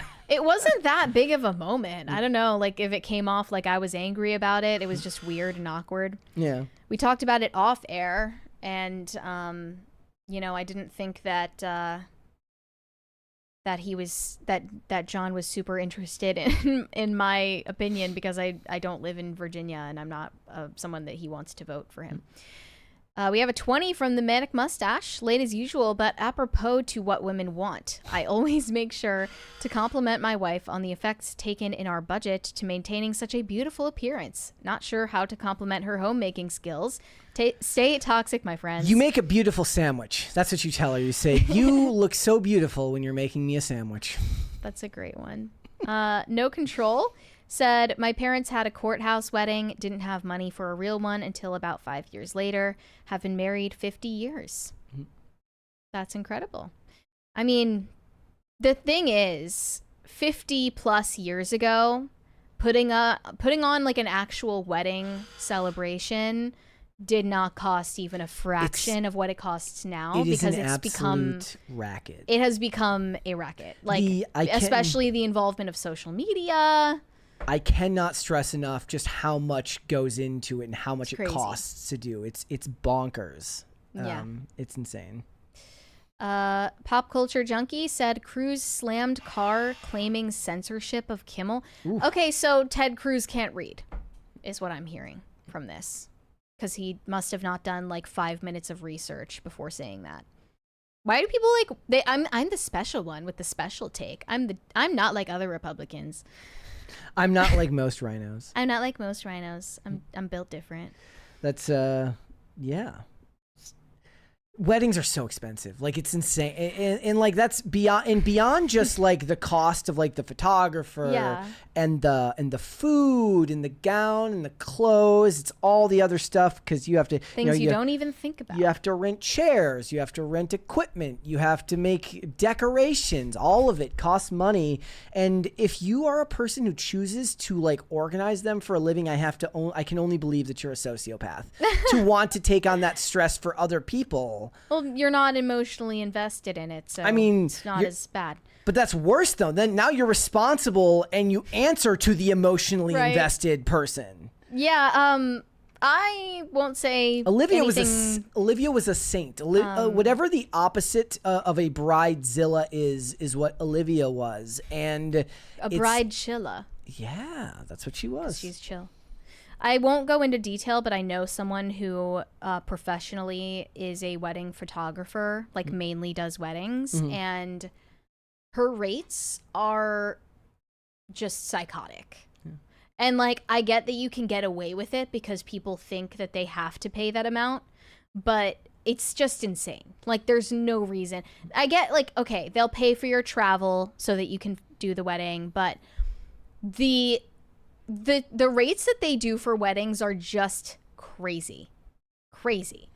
And it usually takes zero skill from what I've seen.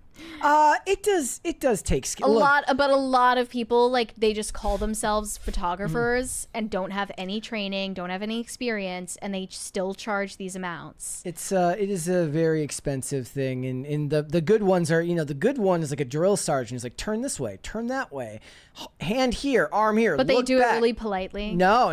Our lady was the opposite of some that. Of them she are was polite. like Eastern European and ordering you around. Yeah. There's a benefit to that as I well. did see somebody in the chat mention the arrest of Raja Jackson. I did see that. I haven't looked further. Took a while, but I guess the cops had to build their case against this guy. If you saw it, of the guy who was not a pro wrestler who got in the ring and just absolutely. Oh, right. Yeah. That guy finally got arrested. So. Wow. After all this time. I mean, cops had to build a case, bring him in. So it was not scripted. No, not in that way, no.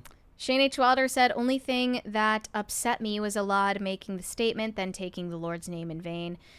Yeah, didn't care for that language either. That didn't help. Do we have any Rumble rants? Nope, we are all caught up everywhere, guys. And it's Friday, so we're almost out of here. Guys, we're not going to get to the pre-workout. Mary just can't get through Wager. any of the monologues because she's just shaking the whole time. I don't know. I think I'm made of tough stuff. I would make it through. I'm actually pretty impressed. I actually somehow built up in my mind that this was going to be so much more awkward than it was. Yeah, same. Once It's we not got as into bad the as I once we thought. got into the swing of things, it went all right. It was all right, but we're not doing it again. Yes, it was. We're going back to normal on Monday. Yeah, it was. It is much easier to talk across from one another. Mm-hmm. Yeah. $50,000 bail for Raja. I'm sure he's got that. I'm sure he's got that money for that. How about no bail? Because you tried to kill someone. That video was absolutely insane. Well, people were saying it's attempted murder. Go listen to the Salamonster breakdown of what I think it's up on YouTube. Like he has it as a segmented video. You don't have to go to his like podcast talking about the case and his breakdown of everything. He is a very level-headed person. He is the person you want to listen to if you want to hear like good insight from somebody who's not necessarily a professional wrestler but has been watching wrestling his whole life. Definitely one of the few podcasts that I still turn on that's not like a YouTube channel to listen to on the way to work. So, all right. Let me double check Rumble over here to make sure everything. They were getting kind of sad over on Rumble because we don't like. I was like What's up? I was like chat bombing the YouTube earlier because Olivia was in there and giving her compliments that no woman would want, like she's well read. And they were like, I wish Olivia was in the Rumble chat so that Brett would bomb our chat. Too bad. Yep. Yep. All right. Was there one more super chat there? I don't think so. We're all caught up? No, I see a couple of takes there. We do. We do have a couple more. Straight Rippin' 93 said, base take on the wedding photographer, insane rates. He will never convince me they should make more than a great plumber or mechanic / tradesman. I disagree about that. It's an art form. It's not just that it's an art form. It's that you only get to do it once. And it's a big deal. And it's a big deal, so they have to do it. I get that. They have to do it right the first time. Them, every time. Including the one that I know that I was referencing, and I'm not going to say anything more. The work is just not like justifying the price for a lot of them. A lot of them literally just like went out of high school, started, building a portfolio of ugly stuff and never built any skills, and then somehow are making bank off of people who don't know better. Leisha said, Bridechilla makes me think of a chinchilla in a veil, Mary. I'm sure Olivia was just as cute on the big day. Chinchillas are really cute. Chinchillas are very cute. All right. No Control. One more from No Control. Two more. You handled the situation with grace. Elad was out of line. Suggesting Tim send Serge instead of himself to Kirk's funeral was at best a bad joke. Yeah, I didn't really care for that either. Shane H. Wilder said, as someone who is a trained photographer, many people's rates are extreme. My contracts are reasonable, but no phones out during the actual wedding. That's a big one. Because you can tell people no phones and they just won't listen. Yeah. So did you consider gathering them in a basket or something? No. And people were very respectful at our wedding. I just thought what do they need my photos for? I'm not because it's the idea is I'm not being paid to take photos of this. The professional photographers got this great photo, and there's just somebody like this. Yeah, that's ruins the whole vibe. Yep. Like a concert, Skateman 2010 said, congrats on marriage bread. Mary, did you set off money guns during vows? Haha. No, we did not have any dancing or lights during Brett's nuptials. Straight Rippin' 93 said, I like turtles. I like turtles. All right. That's our sign off now. Guys, before we go, would you hit the like button on this video, please, and subscribe to the channel. If you are new here and you have not subscribed here yet already, share it out with everybody because the channel grows faster when you share out the content we're making. Thank you guys so much. Mary, where can they find you? You guys can send me validation on Instagram at Mary Archived, or you can send me hate on X. That is also Mary Archived, and help me get TikTok famous.